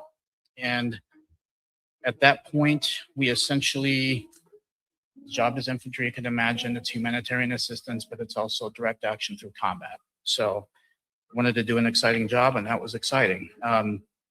So the context with this is we were called out to Southeast Asia, which is where our theater of operations were. That is western part of Sumatra. There was a 7.6 magnitude earthquake that has struck, and that was around September 30th of 2009. We then were the only ship, which was the USS Denver at that time, that routed from the 31st Marine Expeditionary Unit, which was attached to the 7th Naval Fleet. Then we were the only ship that was cast from there to go to the western part of Sumatra.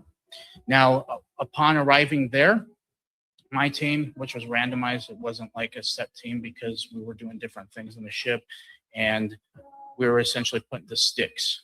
Those sticks were then boarded onto CH-53 Super Stallions, which is a transport helicopter. They're pretty big. They're one of my favorite transport helicopters that the Marine Corps has.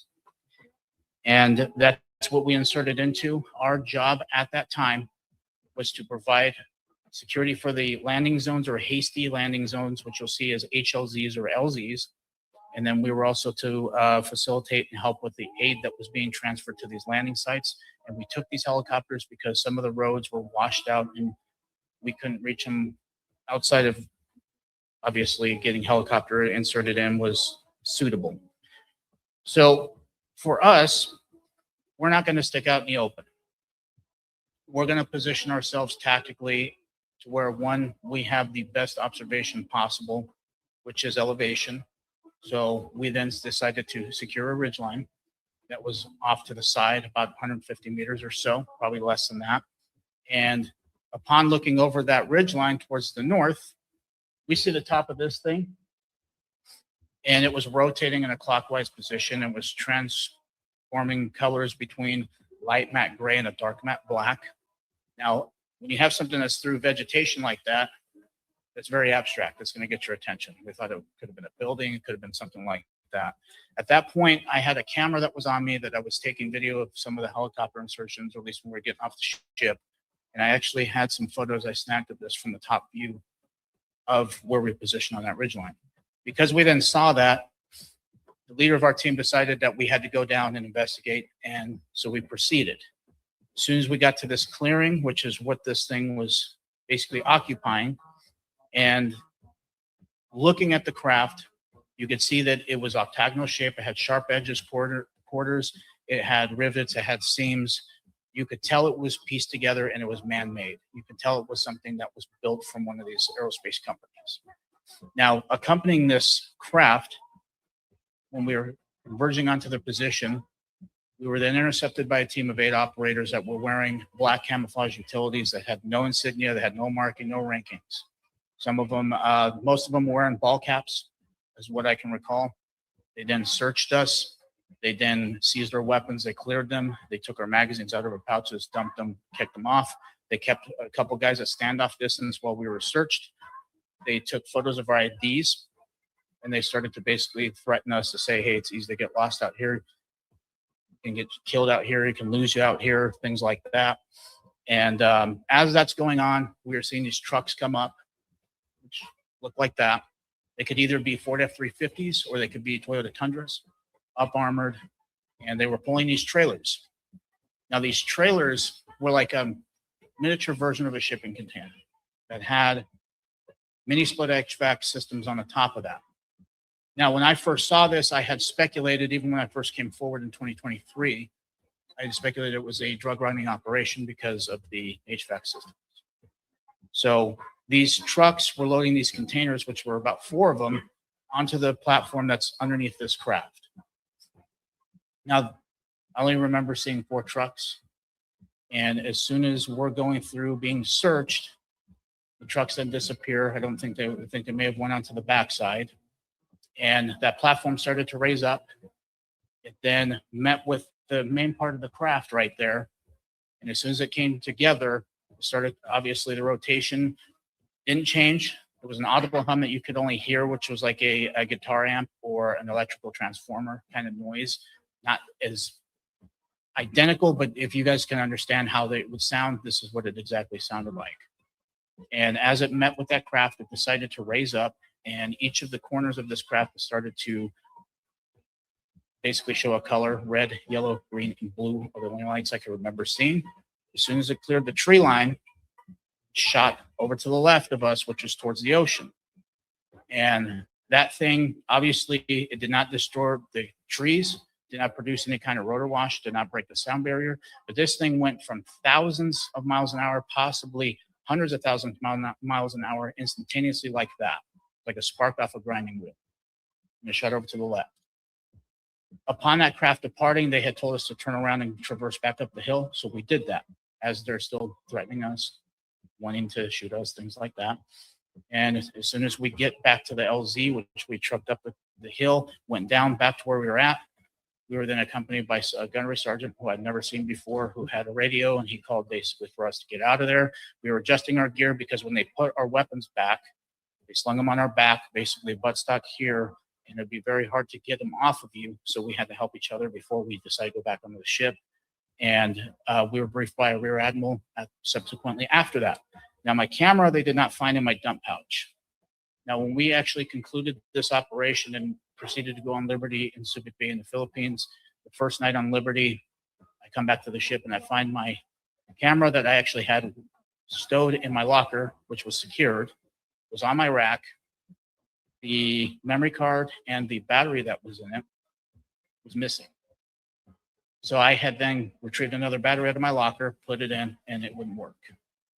So that was what happened to that. Now, when we ended up going back to Camp Hansen in Okinawa, I was also met with a Air Force Lieutenant Colonel, at least that's who he presented himself as with his uniform, but he had no name tag on. I remember seeing silver jump wings and seeing, obviously, a slew of ribbons. But this is the gentleman that pulled us each aside separately, threatened us with execution because of treason, because of disclosing this information. The NDA that he forced us to sign, I remember having to put my social security number. It had TSSCI on it, and it had Indonesia as the only things I could recall. I signed it. Now, I want to make something very clear.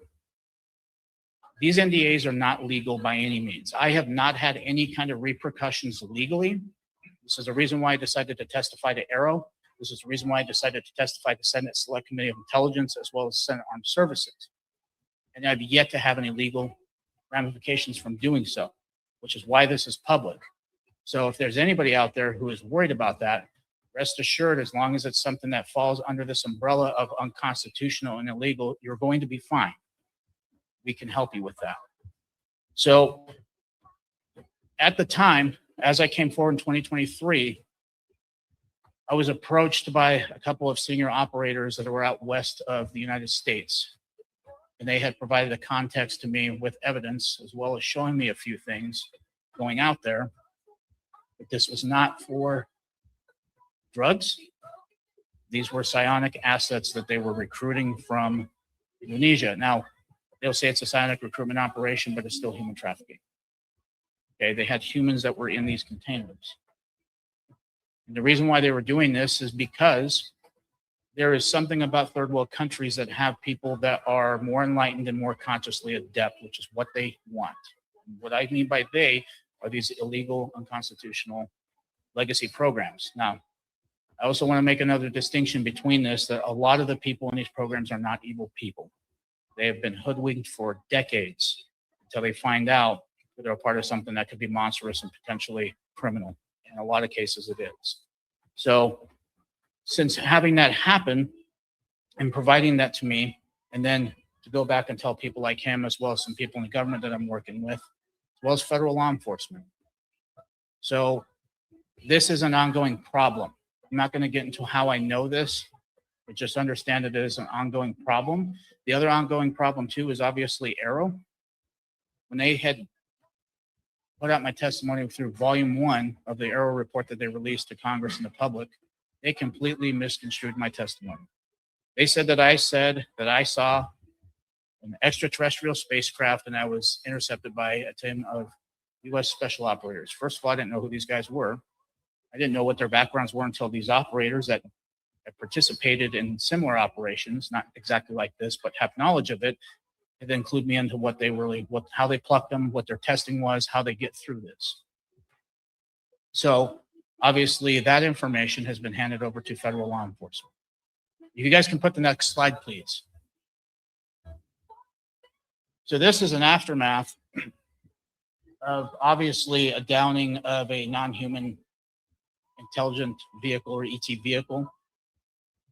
that they were using some of these psionic operators, like you just heard from, out in some remote parts of certain areas of the United States, where they then are targeting collectively, and they are downing these extraterrestrial spacecraft with these EMP weapon systems, which you can see right here. If anybody's curious about what brand it is, it's called Epirus, and it's a Leonidas.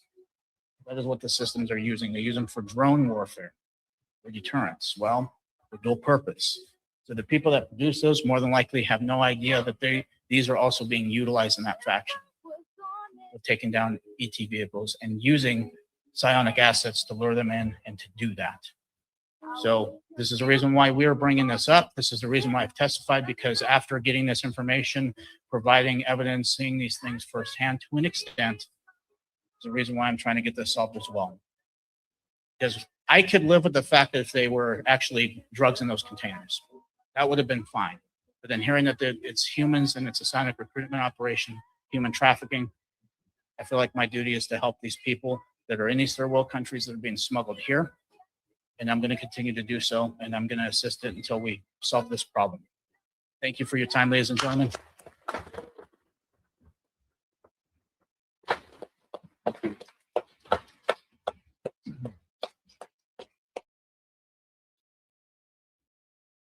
So I know this is some disturbing information. I call it disclosure PTSD that evolves over time. Certainly me doing this for 36 years. But one thing I want to point out here is that these cases have been turned over to federal law enforcement, to people at the White House, and to certain members of Congress that I have relationships with, so that they understand the extent of the problem, what the technologies are. But we've also given the exact GPS locations for the underground facilities where both human and non-human people are being held, and in many cases tortured.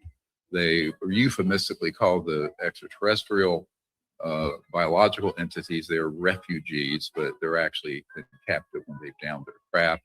And this has been turned over. It's a criminal investigation. I can't say a lot about the who, the what, the where, and what entity, but it is ongoing and it is making great progress. Next. Now I want to take a really quick trip here, connecting a few dots, because as this disclosure happens, and it's going to be building and building over the next months, there'll be a tremendous amount of confusion, not only about demons, but about what most people attribute to UFOs. But that's a general term. As I mentioned earlier, there are man-made operations and there are non-human or extraterrestrial ones. So here's a quote from the renowned aerospace and astrophysicist Jacques Vallée, Dr. Vallée back in the 80s acquired a CIA document from 1985 outlining the use of these advanced man-made UFOs with creatures that look alien, that are man-made, to abduct people in Brazil and Argentina for their, and I quote, psychological warfare experiments. That's true. Here he is commenting on it. Or could it be manipulated purposely by people who have the technology to simulate UFO sightings? And people say, well, of course not. Next. And here, going all the way back to 1953, a CIA director, Walter Smith, and it's a memo describing the psychological warfare value of the UFO subject. So this was 1 year before we mastered gravity control. I have people who've been in the vault to see the documentation. 1954 October is when we mastered gravity control, gravity field propulsion. And they began to think, how can we divert people away from the extraterrestrial phenomenon, but create a false narrative that they're a threat? They began in the late 50s and early 60s on a program of staging human abductions, staging mutilations. So have people had contact with ETs? Yes. Have people been abducted by ETs? No. The abductions are being done by a covert special operations program, and it began in the 60s. And this is something we have asked that the president and the intelligence community stand down by all means necessary, because it's abusing many innocent civilians. I myself, in July 1994, right after I briefed the Crown Prince of Liechtenstein, Hans Adam von Liechtenstein, I was attempted to be abducted out of my hotel room. So I know this is real, and the technologies that are used, we know exactly what they are. We don't have time to unpack that. Tomorrow we will at the 4-hour event.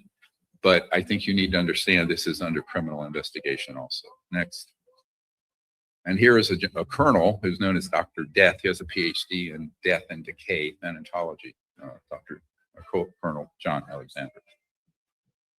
Another one we put on a UFO and was able to report like he had been abducted. In this case where he had not been, but UFO sightings were, popular at the time, particularly abduction scenarios. So that was one where, again, changing history could cause a new scenario and be able to describe the situation just as if it were real. And again, next, Air Force Office of Special Investigations. That deal with ET simulations. What I'm referring to here, there have been some contact events. The one you're referring to, sources, was actually not ET. We did do that, yes. OSI did that. There was a special group out of the 7602nd Air Intel Wing at Fort Belvoir that came out and did that. They had these people that had maybe some sort of defects, anatomical defects that were brought in to fool people into thinking they're aliens. Yeah. I can't give you any specifics because it's still, the program is still classified, and they probably still doing it. And indeed they are. So this is pulling the curtain back on the Wizard of Oz, pulling all the levers, scaring the hell out of Dorothy and the Scarecrow, which would be us and the media and all that. So you need to understand that it's so complex that, when you're dealing with this brand new to the subject, like the president, members of Congress, and people who come and go in the Department of Defense, Department of War, DNI office, it's a big lift to get them up to speed. But we have to do it quickly now that this is going to come out officially. So next.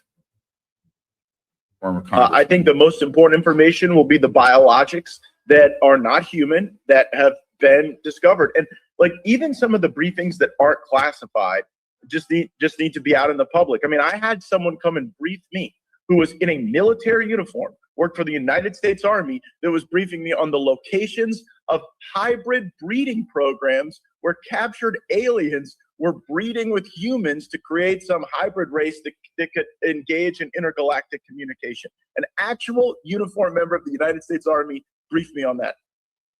Now, what Congressman Gates is referring to is something I learned about in the early 90s, and that there are things called program life forms, or PLFs, that are man-made aliens from genetic material from retrieved actual extraterrestrials that are then combined with some human DNA, and they come up with these sort of, I call it a Frankenstein alien. So many of the grays, the reptiles, these things you hear about, those are real, but they're man-made. And we know the facilities where they're making them, how they're making them. I know physicists and people who've worked on them. It sounds like science fiction. It's gruesome, frankly, but it's real.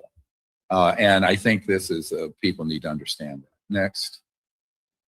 But I'm wondering, kind of how you react to that, because you are connected, you're on the UFO subcommittee. I mean, I'm just wondering what you make of that. Have you heard anything like that? Well, I'm still a member of Congress, so I can't really comment too much on what Matt said. But I will say this. Wait, seriously? Are you being serious, or is that I'm being 100% serious? Okay. I've been 100% serious. I've been briefed by just about every alphabet agency there is. And just tell you this, if they would release the things that I've seen, you would stay up, you'd be up at night worrying about or thinking about this stuff. We just need to disclose it all. I'm sick of it. Well, I was briefed. I'll just tell you this. I was briefed last week on an issue, or excuse me, 2 weeks ago. And it would have set the earth off. This this country would have come unglued, I think, if they would have heard all that I heard. The president release it all. And the problem is the people that are around the president don't know and the president doesn't know the questions to ask. A few of us are going to have to get with the president and tell him what he needs to ask and where he needs to look. Right. So that's what the Disclosure Project's main mission is to get that intel to these people who I know, get them to network it with the president and other people, and find people who are not corrupt to take the investigation further. So this Disclosure Project officially is just beginning, although we, technically did it 25 years ago. Next. Everyone knows about the Tic Tac. Let's show the video. You all heard this. It went global years ago. And you'll see this object. And of course, I've spoken to the people who were the military who chased this and imaged it.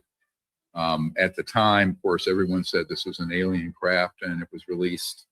I will tell you, absolutely, this is a Lockheed reverse engineered electrogravitic system. It's been around since at least the 1960s. It is not alien.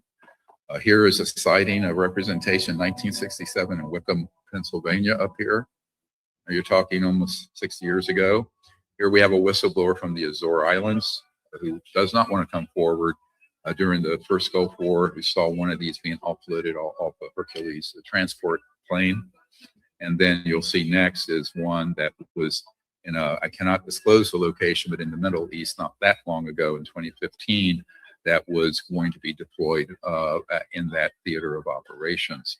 Now, keep in mind that these are often used not in support of our troops, but they are usually used to get reconnaissance and sometimes feedback to the enemy in a treasonous way, or will do reconnaissance to find in a war-torn area or a natural disaster area where there are humans that can be captured and be used in these experimental programs in the United States in these black projects. It's horrific, but by no means is this something that needs to be kept secret. This absolutely is not an alien device. This is a man-made one. Next. Now we're going to talk about something that's really fun. We have breaking news on that. We have our wonderful friend, Jaime Masson, who will step up in a moment. I just want to give my introductory information here real quickly. The Boogosphere, screen went blank. Y'all see anything? Oh, there it is. All right, well, go ahead. This is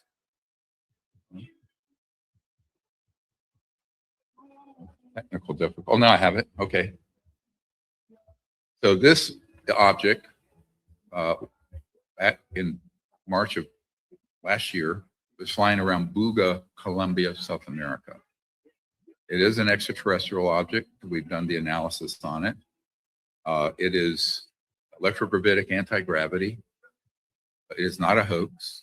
There are now 10 different videos from 10 different spheres flying in this region in South America. And I will say that recently a new one has landed and has been retrieved. This one that I have handled and seen and been to Mexico City now 3 times since June. I took Congressman Burleson down with me in June of last year. Has interesting inscriptions which have been analyzed to be a type of Proto-Sanskrit, a very unusual type of circuit pattern on the top of it. And if you look at these holes around the equator, it's one seamless sphere, but inside these holes is a type of resin that has fiber optics microscopically in them. And we took some of this resin and tested it next. And you will see that the resin done at the University of Georgia, the top of carbon-14 dating facility, is 12,560 years old. So this sphere is 12,560 years old. It's the end of the last ice age when a comet or an asteroid hit. It's the flood stories of ancient times. So either a very advanced extraterrestrial civilization assisted at that time or was already here, or people working with those civilizations made this. It is an extraterrestrial technology. Next, you'll see the metallurgy we did. The whole report is 110 pages. You can see the list of elements. in there, interestingly, are a number of elements that were not even discovered until the late 1800s or early 20th century that have a high electromagnetic conducting purpose today, but in unusual quantities. The actual alloy itself, that is the skin of this 1 foot diameter sphere, is in fact no known alloy that currently exists in any aerospace or industrial application. It matches none of them in its complete composition analysis. Next. So here's it's interesting, X-rays and CAT scans. So I'm going to show you these lit up areas. There are fiber optics that light up within this. Fiber optics were modern ones we use as a doctor, and laryngoscopes and surgery and other purposes for communications. Those were reverse engineered from an ET craft recovered in the 40s.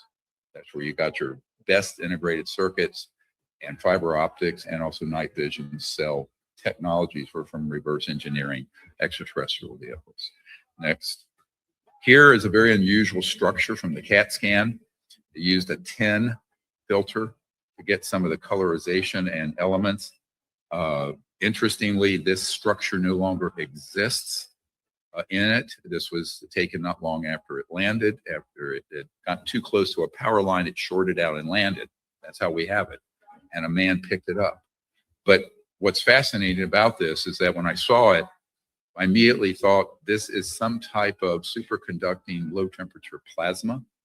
And that can recruit energy from what's called the quantum vacuum or 0-point field, provide the energy to put it in rotation and spin and have it levitate. Now, when this landed, when the farm or the guy in Buga, he was out in the countryside, saw it go down after it got near the power lines, it weighed about 2 kilos. Now it weighs 10. So there was a gain in mass of 4 or 5-fold. Why? So the nature of the physics, we don't have time to go into, and put you all to sleep anyway, is that when you create a certain voltage in rotation, you can get what's called a mass cancellation effect. So in terms of, and mass is different from weight. Weight is what something is in one gravitational field of the Earth. Mass is the periodic table weight that you see, the mass of the elements. But if it gets massless, if it goes to 0 mass, it vanishes and teleports or goes out of this dimension and can, through quantum entanglement, appear in here and then here. But we understand, we meaning in the classified programs, and my uncle's old company was Northrop Grumman and Lockheed Skunk Works, that's understood. But this, interestingly, this structure, next slide, we did a micro CT scan, he did, and here's a Nikon camera. Look at the detail. These are amazing for industrial and aerospace purposes. And so a really advanced one that was in Pueblo at the university last month, Jaime was able to arrange. He's heroically done this. And I want to show you the image. Here's the interior of it now. Where's that structure? It was like dissipating a cloud. I think it was an energy form that dissipated. And here's a video of that micro CT scan as it's going through the surface. And you're going to see it as it passes through. And it's a big void. Yeah. It's like a quantum vacuum void. There are some filaments and material in there. My theory is that whatever containment field and structure in there that was an electromagnetic and low temperature plasma and superconducting field dissipated in the ensuing year between the original CAT scan and this micro CT CAT scan. And that at some point, if we could get in there, but it'd have to be done under very careful conditions, we could find more. This is the new one that just landed. This has just been retrieved. This is the second one that's in possession. It does not have the Proto-Sanskrit on it, but apparently it is inside. There is. Someone opened it up. I'm not going to get into it. I just learned of this morning at the same time the president's materials dropped. I have not been able to do a scientific review, but there is a second one now in our possession and in Mr. Mosson's possession. So I just want a quick trip through that. This is the first time that I know in human history, in modern times, that something of non-human origin, that's a technological device. Imagine what would happen if we could reverse engineer this, right, properly. Don't need Lockheed and Northrop, just leapfrog them. But boy, you're talking millions of dollars in security around that thing. That would be phenomenal. Way beyond my ability as a retired doctor to do. So I'd like to introduce Jaime Mason now to present the rest of it.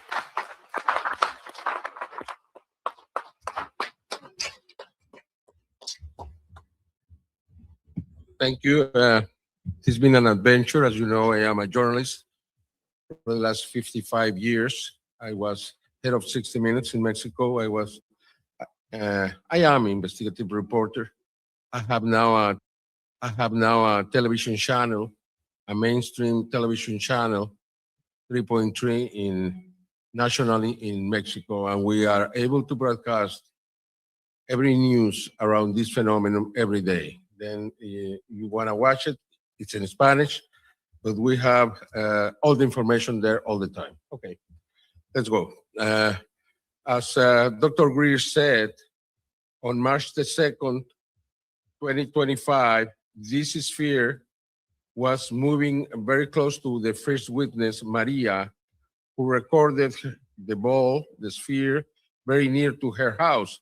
As you can see, the sphere was having problems because it's very, very possible that this sphere hit a very high voltage line and lost the energy there, or something happened to it. Then the second video, Jose Arias Restrepo, was able to record the sphere on the other side of the mountain for 8 minutes until it landed just in front of him. This is the first time something like this had happened. This is Jose Arias. He took the sphere. The first thing he said is that weighted, as Dr. Greer said, 2 kilos. A few days later, the sphere was weighing 6 kilos, then 9 kilos, and finally 10 kilos. That was the first thing that became very, very strange to us. This is where Jose Arias put the sphere for an hour because he took it, he was working, he put it there, and nobody expected this, but a few days later it was completely dry, as you saw. He took the sphere to his house, and because of that, he had to go to the hospital. There were some damage to him. And you can see here the weight, 62 kilos. Okay, on June the 7th, William Zuniga was able to record this very near, also at the valley, at the same valley. And the sphere probably is one of the best videos ever recorded. El Valle del Cauca, it's been registering many sightings, as Dr. Green said, at least 10 sightings over the last year. Some of it very near to population. You can see here that it has the same kind of dots in the middle of the sphere. It means it's the same.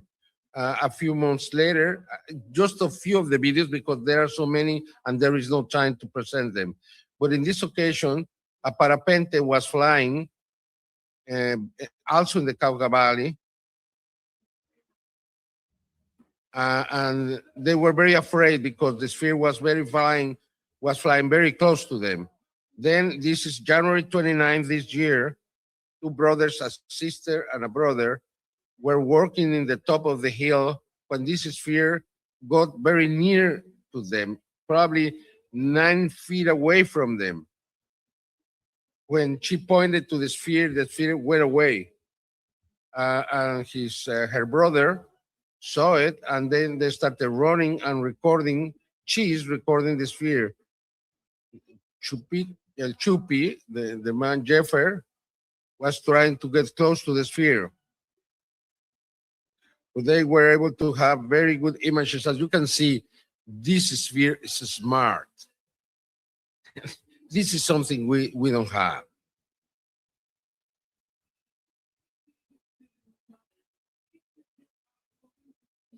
Until the sphere disappeared. But you see, it's enough evidence to understand that these spheres are flying all around Colombia and in many other places of the world.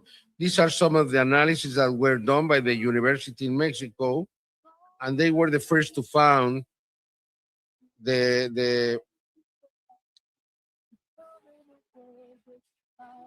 optical, the fiber optics.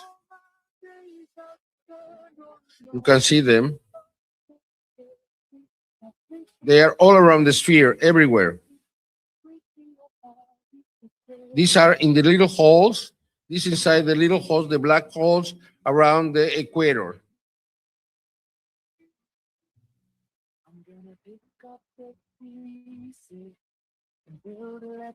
This is the so-called boogosphere, and it has a message. I cannot go around it because it takes a long time, but it's a genesis. It's very similar to the beginning of a religion. Everything was created by God and was given to us to take care of it. And it's up to us to continue protecting the earth or not. This is on March 15. We had an event in Mexico City for 8,000 people. Dr. Greer was there. And this is probably the largest crowd for a UFO event ever.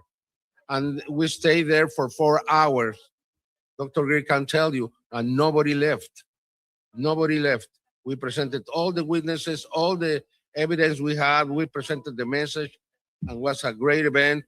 And I thank you very much. And I'm willing to give this testimony under oath to the USA Congress, to the American Congress, because I am just telling you everything that is true. Thank you. Thank you.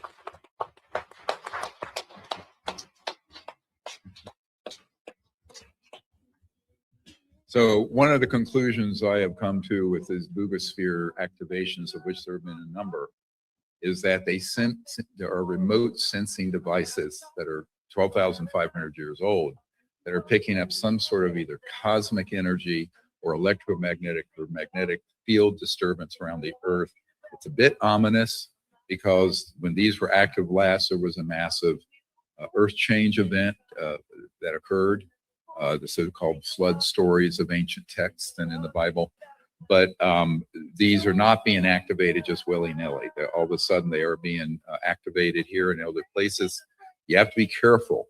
Some of them that you will see in videos are actually the man-made spheres. So remember, everything that's extraterrestrial, they have captured and over the last 80 years and have reverse engineered and made a facsimile or a copy that looks extraterrestrial but is man-made.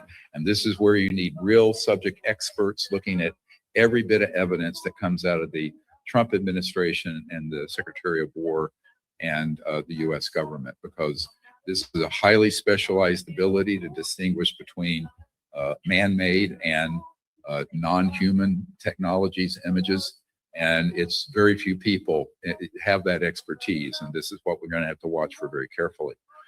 The other thing about the boogosphere that I think is so important is that the way it is, these tests that we have done prove that there's no bolts, screws, seams, all the traditional manufacturing things you see in a man-made device does not exist. So it is almost certainly of non-human origin. It's very ancient. And now, to my astonishment this morning, I learned that a second one has been retrieved. Yeah. Thank you. Next. I just want to, I don't have time to go through this. This is in our archive and it's in the briefing document you can order online at drstephengreer.com. This has a sample speech for world leaders when they fully disclose this. And the wording of it in the instructions are to make it a positive and hopeful event for humanity, to admit to the mistakes of the past, but to go forward, to release the energy technologies to give us a new civilization without pollution, poverty, or problems that we see today and endless oil wars in the Middle East.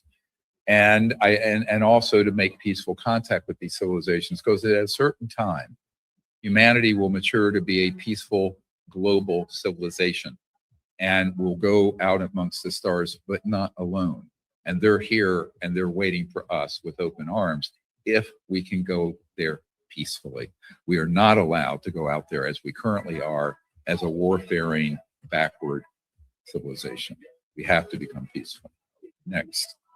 And this is one of the things that I saw years ago, an event where the CE5 contact protocols, the psionic, would be an event where there would be world leaders and an ET craft would land in what I saw. It looked like White Sands area.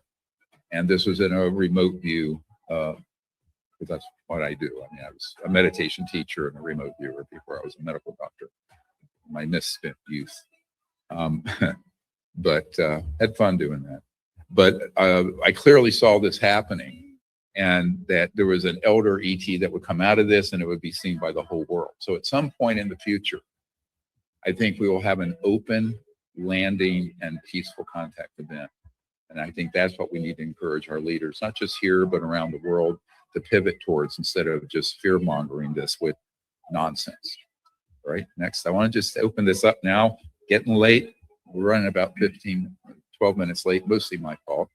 And I'd like to open it up to any media that are here for some questions here at the end. Anyone got a question? Yeah. Have my people give them for the folks who are. Hi, my name is Surreal. I'm from Dallas, Texas. Real quick question. We're short in time. Yes. I wanted to know that it says that, I'm sorry. What do you think the validity of claims that at least one of the species of these ET are not actually NHI or from another world, but they're actually highly evolved humans from the future? Well, we do know that at the Rendlesham Forest Mintwaters case that happened in the early 80s in the United Kingdom, where that pyramid-shaped craft landed, and that I was helped get people in the Ministry of Defense to release those documents. That, in fact, was descendants of humans from 500,000 years in the future that came back to warn against our endless wars and the nuclear assets that were there. It was an illegal nuclear base that could have triggered World War III. So that has happened. It's a little bit out there, talking about time and space being the plasticity of time and space, but that's not most of them. But yes, that's certainly possible, because when you get into the understanding of trans-dimensional physics and quantum entanglement, space and time become flexible. And it's not something that happens often. I don't think it's the predominant part of it, but it is a component. Yeah. Another question. Oh, we have only one runner. Okay, that's all right. Hi, I'm Joe. I'm a mathematician from New York. My question is, does there exist interstellar malevolent terrestrial technology? And if so, does that open the possibility for non-terrestrial malevolent technology? Yes. Okay. So if you can imagine, when Ben Rich, who's the famed president of the Lockheed Skunk Works, the week he died, a friend of mine, James Goodall, is a renowned aerospace historian, spoke to him. And he said, anything you can imagine that you have seen in Star Trek, or anything you can imagine happening, we have already done at the Lockheed Skunk Works. And it's not at Area 51. It's out in the desert. And I know where it is. I know where I have videos and photographs of the underground opening at the Lockheed Skunk Works, and where they test the man-made vehicles. But there's astonishingly advanced technologies. The problem is, those are not under the supervision and control of the president or the Congress, and they have been used illegally to target extraterrestrials and things in space, and that could lead to a catastrophe for the entire planet. I have said multiple times over the last 30 years, the lack of supervision and control of the entity keeping this secret is an existential threat to all life on Earth. I am not overstating it. As an emergency doctor, I just tell you the damn truth. That is the truth. So this has got to get reined in, because yes, at a certain point, there is a universal right to self-defense. And unfortunately, the folks who are running these programs are considering themselves masters of the universe. And I asked one of them once, because I have had many meetings. I've debriefed well over 1,000 people over the years on this issue at a very high level, where they have admitted that, yes, we are trying to provoke a response that's violent so that we can unite the world around a totalitarian military scheme that would scare the bejeebies out of everyone, so everybody would give up their freedoms and their security so that we could, get into some kind of conflict with non-human entities. This is the plan that was hatched in the 50s. It's why Eisenhower lost control of the programs, why he treasonous group that broke away back in 1955, 56, after the president had a meeting with some ETs out in the high desert near where Edwards Air Force Base is, and it's gone sideways and gotten worse, worse, and worse with each decade. So yeah, this is a very big cancer that's metastatically spread all over the world in a very compartmented operations, but those programs absolutely need to get stood down fast. So at some point, these civilizations are in no way, there's at least 5, 6 dozen different species that have been documented. Forget the thing, there's the grays and the 4 that some member of Congress was told recently by a clown at the Department of Defense. There are dozens and dozens, if not hundreds. None of them are hostile. They're very concerned about us because we've gone from, in 100 years, from, kind of like horse and buggies to thermonuclear weapons and reverse engineered their objects that we now have deployed against them, right? This is a very serious problem for Mr. Rubio, the Secretary of State, who probably is the most knowledgeable person in the administration because he was co-chair of the Senate Intelligence Committee when I was handing off terabytes of data to his people there in the SCIF for Senate Intelligence. So I think that this is something that is urgent. I'm hoping, I'm not privy to all the things going on in government. I'm a private citizen, never been in the government, never gotten an Indian head nickel from the government, don't want it, or a corporation.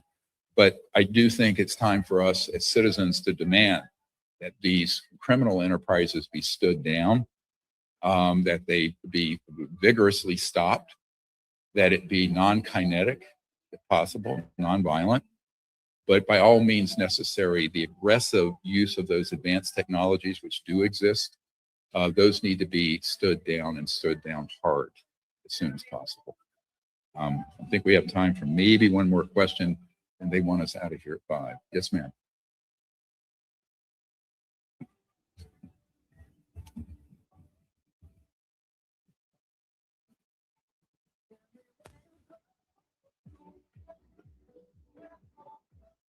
I don't have any information on the Miami Mall incident. I understand that that is not what it appears.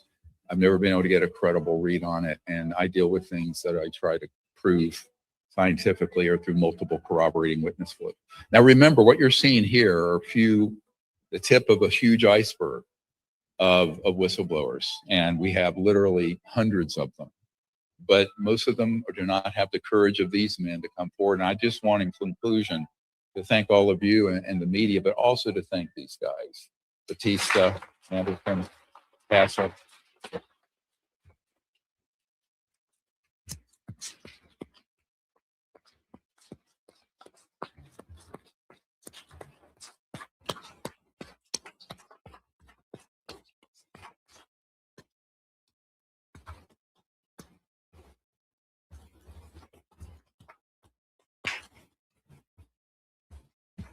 All right. All right. Thank you all very much. God bless, and keep the truth coming out. Appreciate your help.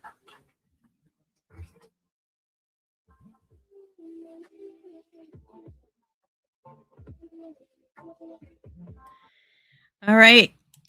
Now we can get back to our conversation. Let me get everyone's mics open. Abbie, are you able to be with us? And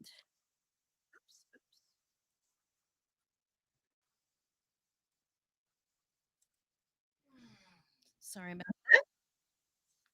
that. Uh-oh. There we go. Sorry about that, guys. All right, is everyone unmuted? Jarrett, let me unmute you. You might have to unmute yourself. Mic check. Okay. Everyone's unmuted. I think I'm unmuted, but I've got this. Okay, there we go. So we have a couple. I'm going to put a couple of these on the screen. Of course, Jared, you Big said day indeed. big day. Who am I missing? Am I missing someone? What happened? Giorgio and Oh, where did Giorgio go? Abbie's on a phone call right now. okay.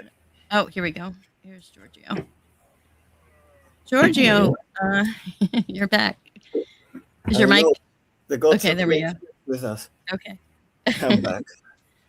All right. So let's talk about what we just saw. But I do want to finish. We were kind of in the middle of introductions, and I wanted to make sure that I introduced. Who am I missing?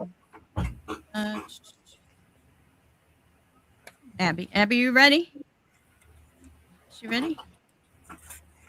You're up. Okay. Just unmute your mic, or let's see. There we go. Yes, hi. All right. So when we were first starting, what happened was Dr. Greer started a little early, so that kind of messed us our introduction. But let's see here. So I wanted to, let's see, I introduced you, Ryan, or did I introduce you? Okay. So you're out of Illinois. Giorgio, I don't think I introduced you, and so let me do that right now. Pull up your information. You did. You did. I did. Okay. All right. So I think where we left, I'm trying to remember where we were before they started. Ryan was speaking, and then we got interrupted. Okay. Yeah, Dr. Greer jumped on right in the middle of like what I was saying. I wasn't saying much though. Basically, I was just saying that I've been a person who studies a lot of stuff like this for a long time. I work a little bit with Dr. Greer's organization also and helping get some information out there and stuff. But yeah, this has been a really, really good thing. I think it's kind of like, we've had the bottle of truth shaken up like a pop bottle for so long, and we can all feel everything inside like foaming around, and now we're starting to crack the top and let the spray come out of it a little bit there. So I feel like that's kind of what's going on, is we're letting some of the stuff out. Like you open up a balloon a little bit, let the helium out, let some people get used to it. Then we start letting some more off stuff too. I think that's the plan they have kind of going, at least. Gotcha. Giorgio, what did you think of? What were your big takeaways from this presentation today? It's an important step forward. What has been happening today. I've been at this at least since the 1992 with the CSETI, Stephen Greer, Creston, Colorado. We did have an event after 8 nights in Creston. It was a sound that jumped from person to person back then, and it was not a visible thing, but it was an audible thing. And well, I have been following these developments since then, and even before in Peru, there was a UFO contact back in 75. I'm almost 65 now, and I know this is totally real. We witnessed a craft, a lens-shaped craft, about 250 feet away from us back in 1975, after a telepathic and psychographic contact with a group of people, including family members. So this is really important.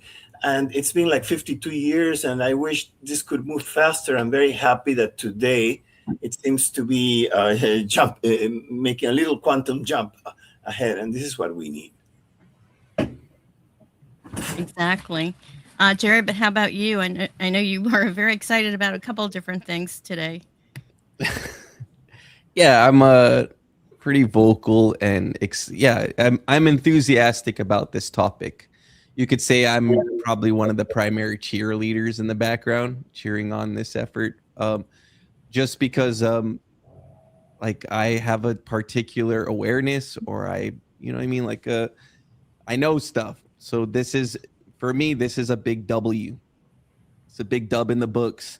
It's got me to shed a tear, and it's emotional for me too, because at the time when I had my own contact experience, I was told all of this stuff was going to happen. And when you get to look at the playing field at, when I first initially did my scan, I was like, it was at the time, I was like, okay, I feel it. I resonate with it. I just don't see it. And then like today and just over the last several months to just see it rapidly develop so quickly is more confirmation for me. I'm very grateful for all of those military. There's a lot of military people on that panel, and they're brave. I'm very proud that I get to associate and say that I wore the same type of pickle suit as some of those guys. These guys that like Mike, that are psionic assets, I knew instantly right after my contact experience too. I had a bunch of awareness where I was like, oh, I have this ability too. You know what I mean? Telepathy is real. This type of communication is real. Remote viewing is real. Channeling is real. And for me at the time, it's like the first time you pick up weights and you lift it and you're like, oh, I'm strong. It was like that. It was like, I'm strong at this. Now I'm going to get stronger now that I have this awareness that I can develop this ability.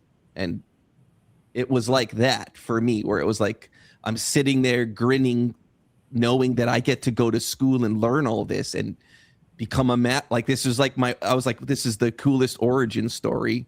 I'm about to be, I'm about to be a master at this, you know what I mean? And it was fun to go through that process and learn and become more aware, bump into other people at the same time. They're like, yo, you're studying this too?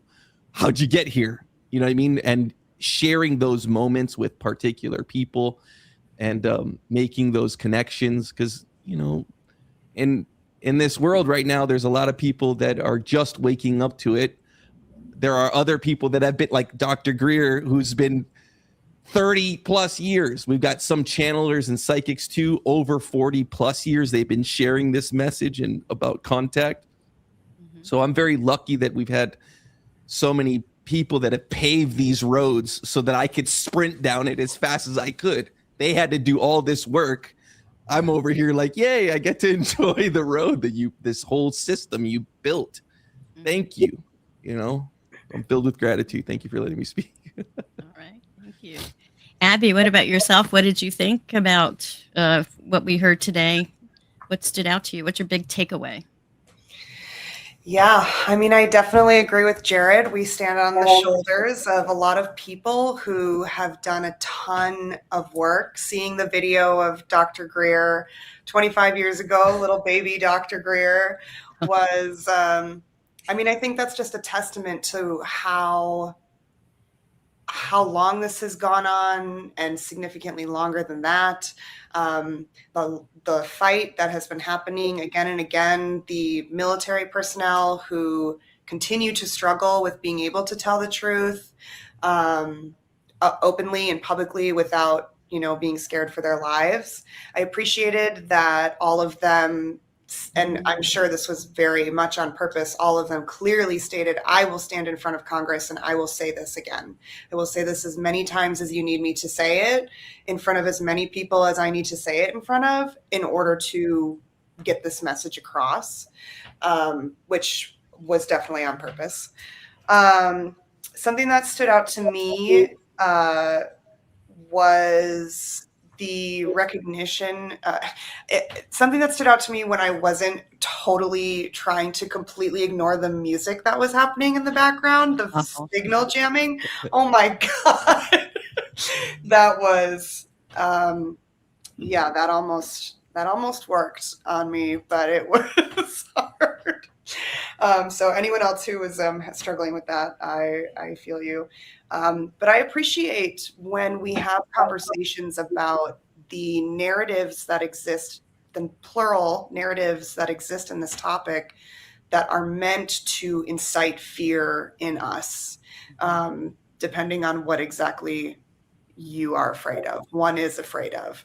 I appreciated that he recognized the dangerous narrative of labeling things as evil, as labeling things as demonic, like when that is meant to perpetuate and incite fear, and also Control. I'm sorry. To control us, to control the narrative, and to control us. To control the narrative in the view of religion, right? Which is a whole other live stream for a different day. But yeah, so I really appreciated that, and yeah, like Jared, I appreciated the MPs who stood up and told their stories and continue to do so. Right. I want to put a couple of comments up here.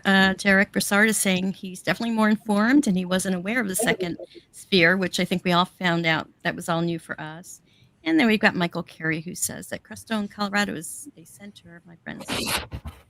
So let me get to my questions here. What were you hoping to actually learn or get clarified today? Whoever wants to go first, just raise your hand. What stood up for importantly for me is that the people of courage that care for humanity as a whole and that care for the truth and democracy are the ones that should represent the earth, that should represent humanity before this cosmic community that we are talking about.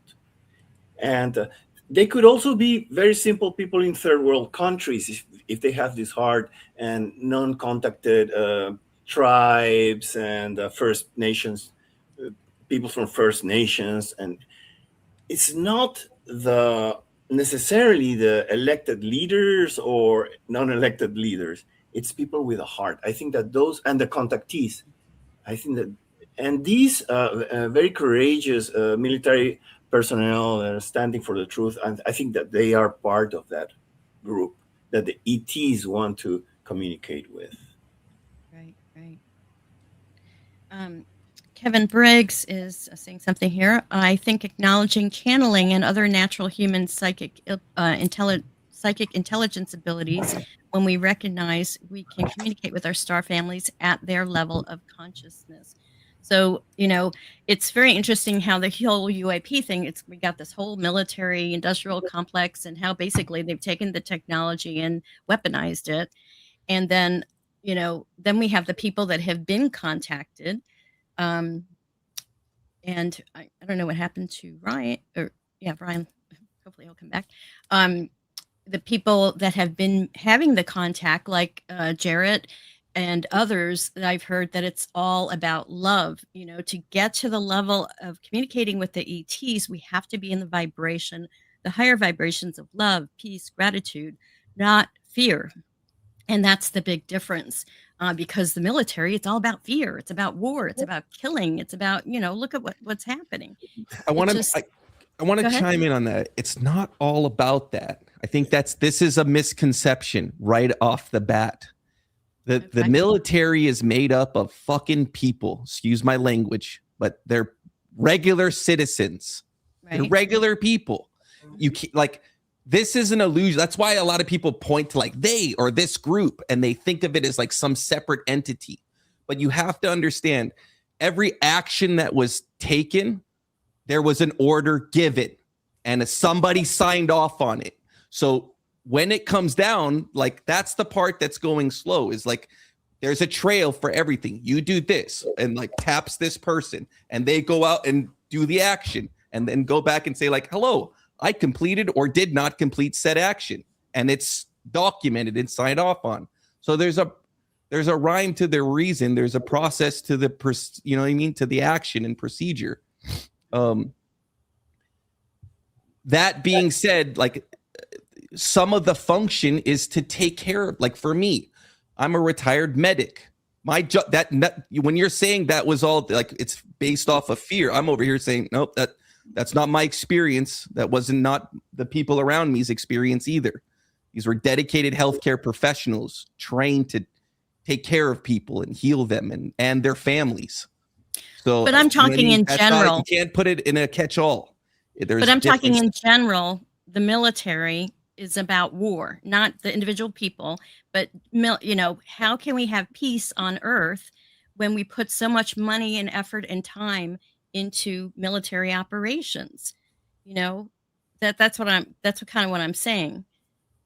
Not saying that the people, I know the people are there putting their life, their blood on the line for the country, doing the right thing, and they care and they're following the directions. It's the people on top and the ones that are, in control that are, keep creating this warmongering, part of humanity. So anyway, that's I my want thought to on make it. a comment on that, though. I'm still Okay. going to make a comment on this. It's not like that. There are rules and regulations, a complete system that regulates itself. You know what I mean? The people that really embody these core values and core beliefs, what they put out, it's a system that corrects itself. You know what I mean? Like each one of these individual people or units, as you can call it, a person, they make up a greater whole and they work together and cooperate as a team. You know what I mean? Like I get I'm what not you're saying they're saying, not but it's not effective. like that. But It's if they not were like how you're there, trying to portray it.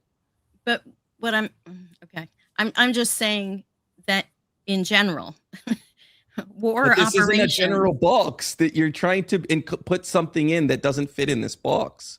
I'm trying to show you that I'm one of these examples, that I don't get fit that. in this box. Okay. Sorry, but I'm just trying to show Well, you. I want you to express your opinion for sure, and that the fact that you have worn the boots and you've been in the military, so you know. But now you're an experiencer and you've communicated with them. So, and you keep pushing that it's not about fear, it's about love. That, This is true. So talk about that. So Sure. how can ETs live here when we have such a strong military situation? There are a lot of pro-disclosure white hats and people with a good heart and doing the right thing also in the military. Yes, what you said. Yes, there Well, are it's a lot really of. all those- I mean, I'm telling you, there's a lot of good people. There are like. Oh, I'm not saying I'm a they're good not. person, but compared to some of these other people, they're even better than me. And you know what I mean? Like there are some incredible people that do incredible things that don't even get a story or a song or any, like, no reports ever go down. No movie gets made about these things that they did. But it happened, and a bunch of us know about them. Yeah. So, Yeah, I think I don't think the negative is inherent, but if we have these groups of people who are really working in service, right? Like it's a work of service to care for others, to protect other people, to protect marginalized people, to protect people who are our own and who are not our own, to protect everybody from everywhere.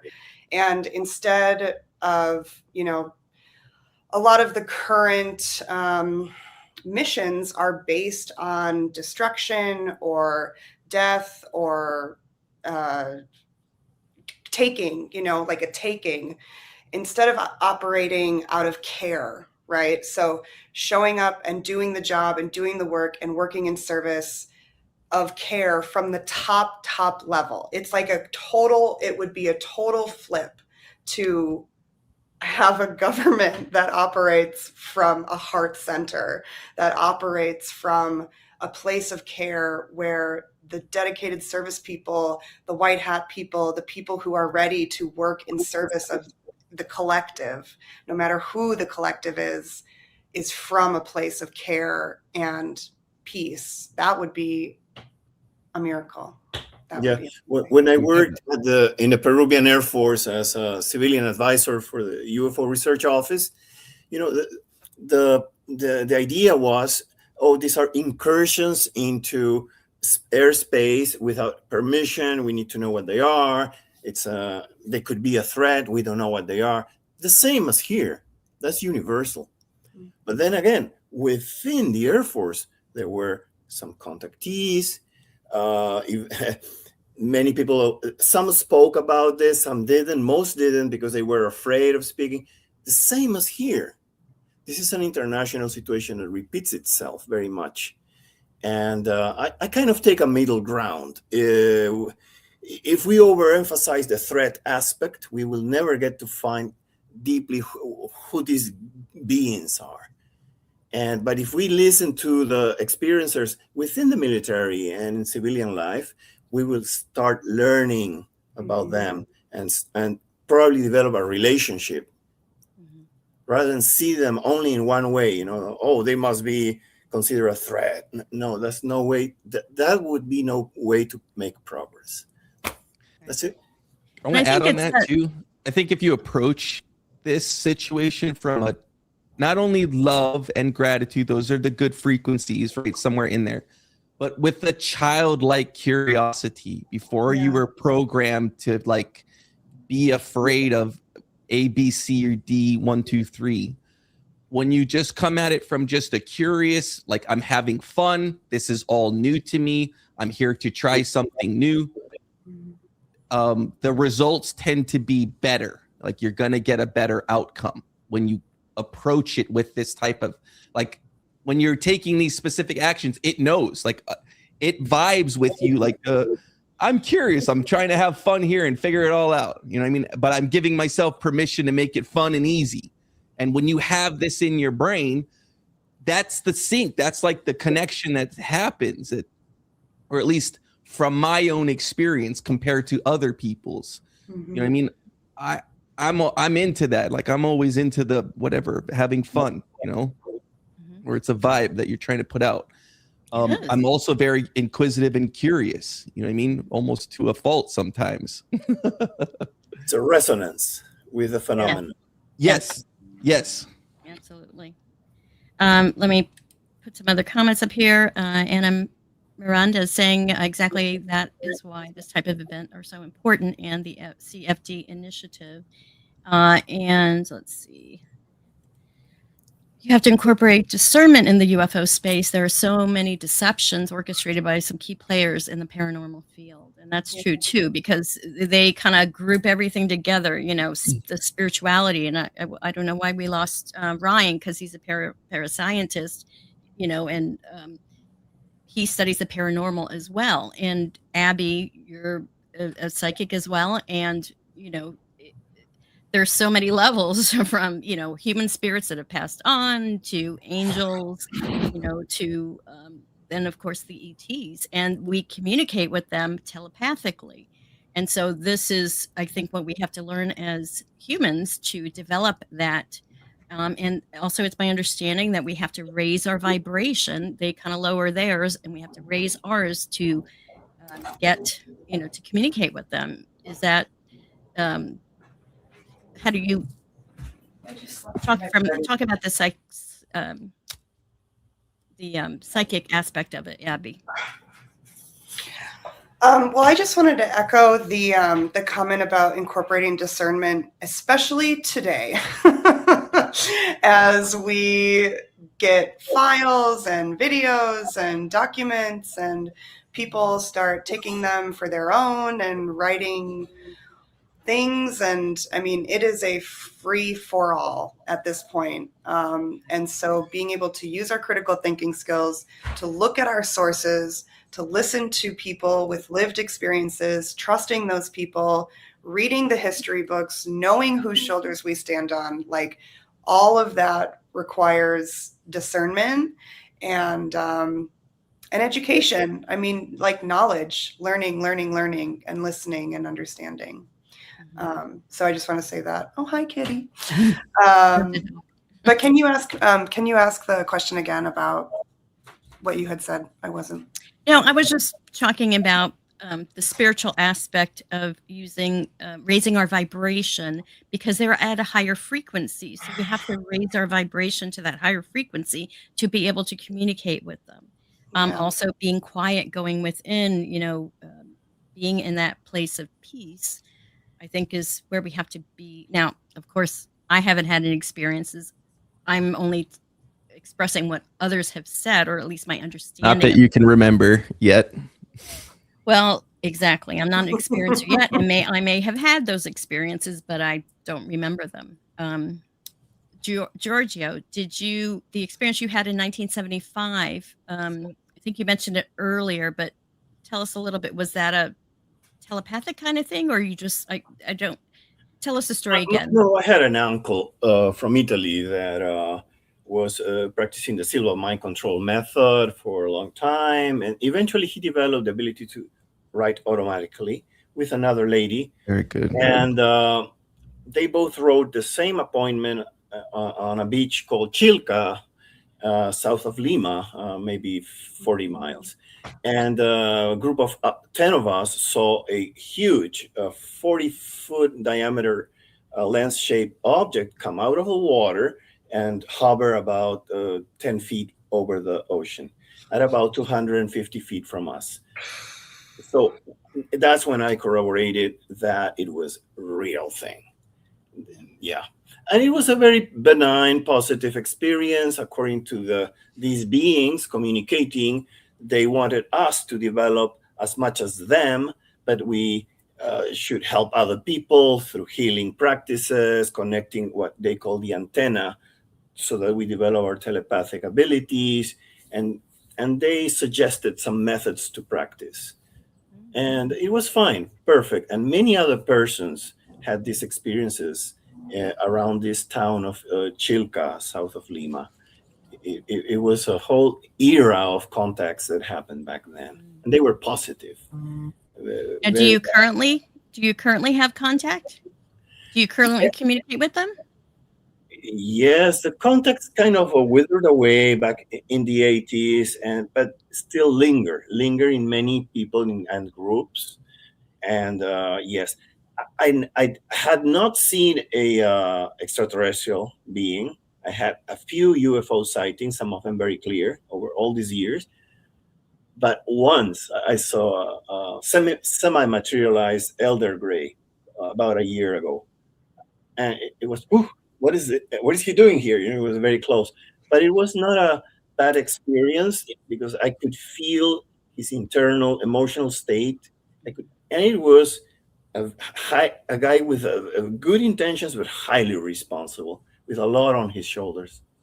An elder, gray, a little bit tall, and it was a good thing, not a bad thing.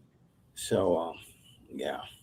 Yeah, and that's what Dr. Greer is saying, that the covert shadow government, whatever, the evil players, whatever, they're trying to convince us, or there've been this propaganda that we are to fear the aliens, that we are to fear the ETs, and then there's this whole other side that it's like, no, the truth is they're here to help us. So it's complex. After all these years, I was involved in the free experiencer survey with more than 4,000 respondents.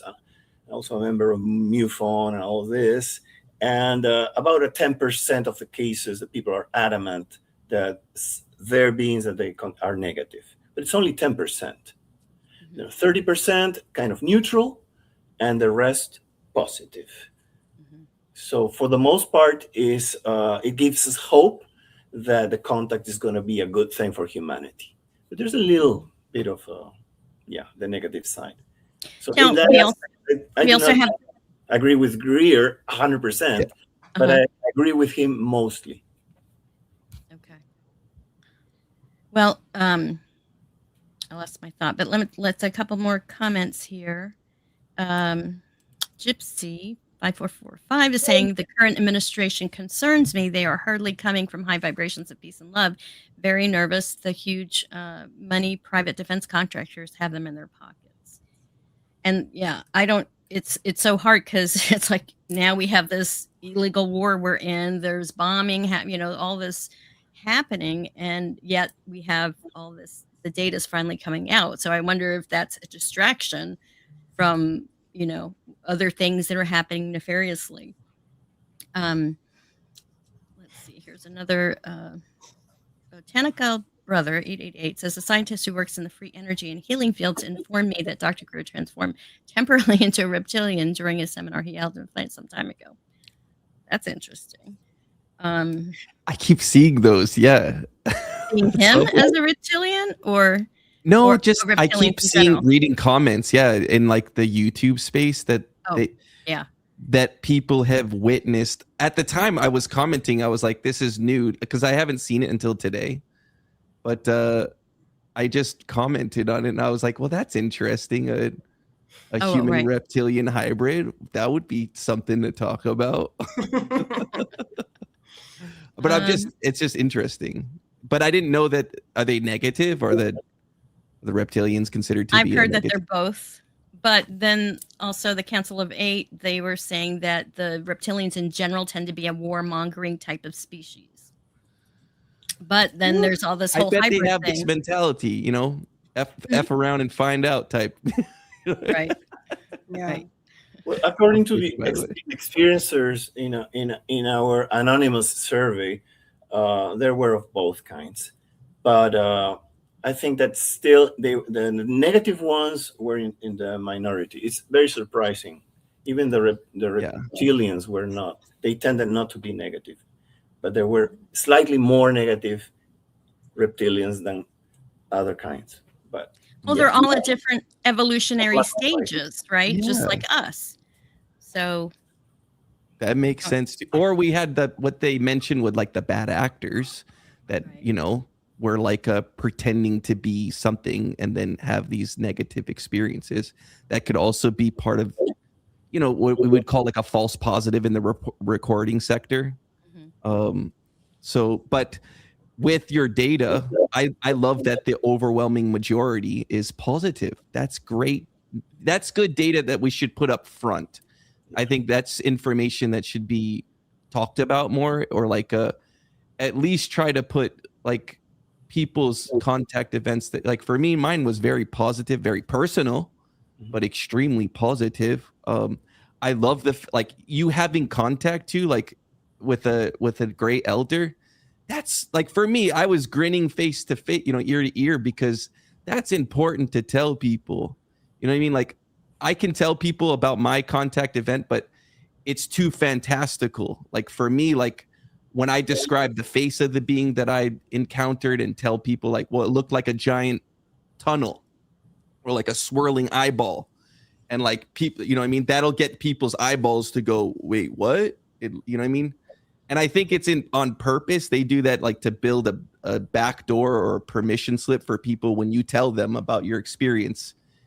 It's like a unique permission slip to be like, yeah, that's too fantastical. Move on to the next one. And like, but maybe there's somebody that can take it and absorb it at that level and go to the, you know what I mean? It's like a level of awareness. What can you take in? Is it too fantastical? All right, we'll put you somewhere over here where we can build you up. And because it is pretty much like that. It's going to be as like Star Trek, but even cooler. You know what I mean? It's going to feel like that. And so we got to go at levels that people can take. You got to titrate yourself up and move your way up, because yeah, it gets pretty weird pretty quickly. There are all kinds of things to process. Yeah, and I've reached this point where like I don't care what you think about me or my level of awareness. You know what I mean? Like, I know it might sound too fantastical for some, but not being the most powerful species on Earth is gonna take some processing. I never thought we were beings. Requires working together internationally. Yes. You know, withstanding uncertainty until we build more data, we have more certainty carefully. You know, all kinds of things are we need an integral approach. And so this phenomenon is going to help us, force us to mature in order to adapt. That's my take. I believe in that. Giorgio, I love the withstanding uncertainty. That's such a big ask right now, because so many people are uncertain about everything, particularly their physical survival. I mean, paying rent, going places, of getting out of the hospital, like really third dimension stuff that is really, really hard to take care of. And also somehow have time in the day to imagine like intergalactic family communication on a regular basis. Like, you know, it's a lot to ask. Too much. And yeah, it's too much. And in my opinion, that's on purpose. It's on purpose to not give us the space to access this imagination. I mean, this is like the truest test of imagination. How big can your imagination get? Imagination doesn't end with fourth grade. It doesn't end with it doesn't end with fifth grade. It doesn't end ever. It is the crucial part of this. You have to have an imagination, and you have to trust that something that comes out of it is possible. Most things that come out of it can be possible. But it's really hard to do that when you're worried about basic survival skills. Yeah. I agree with you totally. Yeah. We're so I love what you said, you know, the sort of the hero's journey in that is, despite all of those things, still finding the ability to withstand uncertainty and to stand on your feet with your people and say, okay, this is weird. Let's take it in. Let's talk about it. Let's be honest about how we're feeling about it. I'm running right at it. Yeah, I'm sprinting at this thing, like, yeah, Well, let's you've seen the other side of the veil, so Yeah. you've been there. So But like everybody's got to go at a certain speed. There Some are- people need to. right. Some people are going to need. We need to make space for some people because they're going to scream at the top of their lungs because of this level of awareness that's been lied directly to them. Sorry, Betty. Yeah, and I think having people, you know, all along that path, like Jared, you can be like hella upfront and letting us know that it's okay. It's okay. It's okay. It's okay. And then, Yeah, you know, I can, I got the blink. Like, come yeah, on, go. And Go, then go. there's people in the middle who are kind of like, okay, you guys behind me, like, come on, it's okay. You know, like the the preschool teacher in me is like, okay, you guys, like, this is what's going to happen. You're going to come with me and it's going to be okay. And we're going to go see Mr. Jared and he's going to tell us all about what this is like, you know, like you kind of have to approach it with this mindset because it is a very big, unusual topic. It is part of our human evolution, I think. Yeah, I think we need to ask God if we believe in God. Please give me this opportunity today to be able to share something that promotes this conversation in a positive light. You know, to combat the fear aspect. And we need. It requires educating, mobilizing the public, protecting the whistleblowers, developing new paradigms, everything. But trusting God and then try to do your thing. Make your effort. It's connecting to our higher source, source, which we're all part of, right? We're just little bits of sparks of God, and we're all connected, but we have to make that connection and receive that information, not come from ego, you know? Yes. Yeah. Well, when you had mind and asked heart, earlier, right mind and heart connection, coherence. All right, guys, we need to wrap this up because my husband's mad at me for not being at dinner. But I have the ticker on the bottom for anyone in the audience that's interested in becoming a citizen for disclosure. Go to the newparadigminstitute.org. We are all members of it, all at different stages. You know, some are believers, some are experiencers, some are just in between. But this is a great resource for everyone to get involved. We work with Danny Sheehan, who was part of the, Watergate and Pentagon Papers, and he's a constitutional lawyer that is kind of our leader, he's the president of the New Paradigm Institute, and just a wonderful man and his wife. So I'll give you all just one last message or thought that you'd like to share before we close. Abbie, go ahead. just want to thank everybody for watching and going through this with us and being a part of the conversation, and let's keep doing it. Giorgio? Well, I think that disclosure is a great opportunity for all of us to evolve, and we should take this opportunity, believe in ourselves, believe in the human potential. We can still do it. We can still, we understand joy and beauty and love, and let's try to focus more on that than on the negative. Let's welcome the disclosure and work with it. Yeah. It's going to be a long-term project, but every day matters. We can do it. Jared? First, I want to start with gratitude. Thank you, Miss Leslie Klein. Thank you for holding this space for us. Thank you for making this Very possible. welcome. Thank you to the community, all the people that have come before us. My comment too, I'm just really grateful, just from my own, like the experience that I've had personally and being able to have my unique perspective. I'm very grateful for, and I'm grateful for all the people that I've shared it with that derived benefit off of the things that I've said, whether it was another angle or comfort, or because some of the information, people seem to like the stuff that I'm telling them. I don't know how I know all this stuff, but I know a bunch of stuff. It probably is because of my contact experience, and because of the nature of the person that I am. Again, Dr. Greer too. Thank you. Like there are some things that he puts out that I'm like, I can tell, and I know that he's pushing a narrative. There are other things too where I know he knows stuff and he's trying his best to put pieces together because he doesn't have all the pieces of the puzzle. And I know that sometimes he might make some assumptions. And I also know that he's got cards that he's not showing us. There are pieces of the puzzle that he does not show, but he hints that he knows. And with my level of awareness, it's interesting to see his position and why he's so aggressive. Like, I'm always like, why are you so aggressive on this? But it's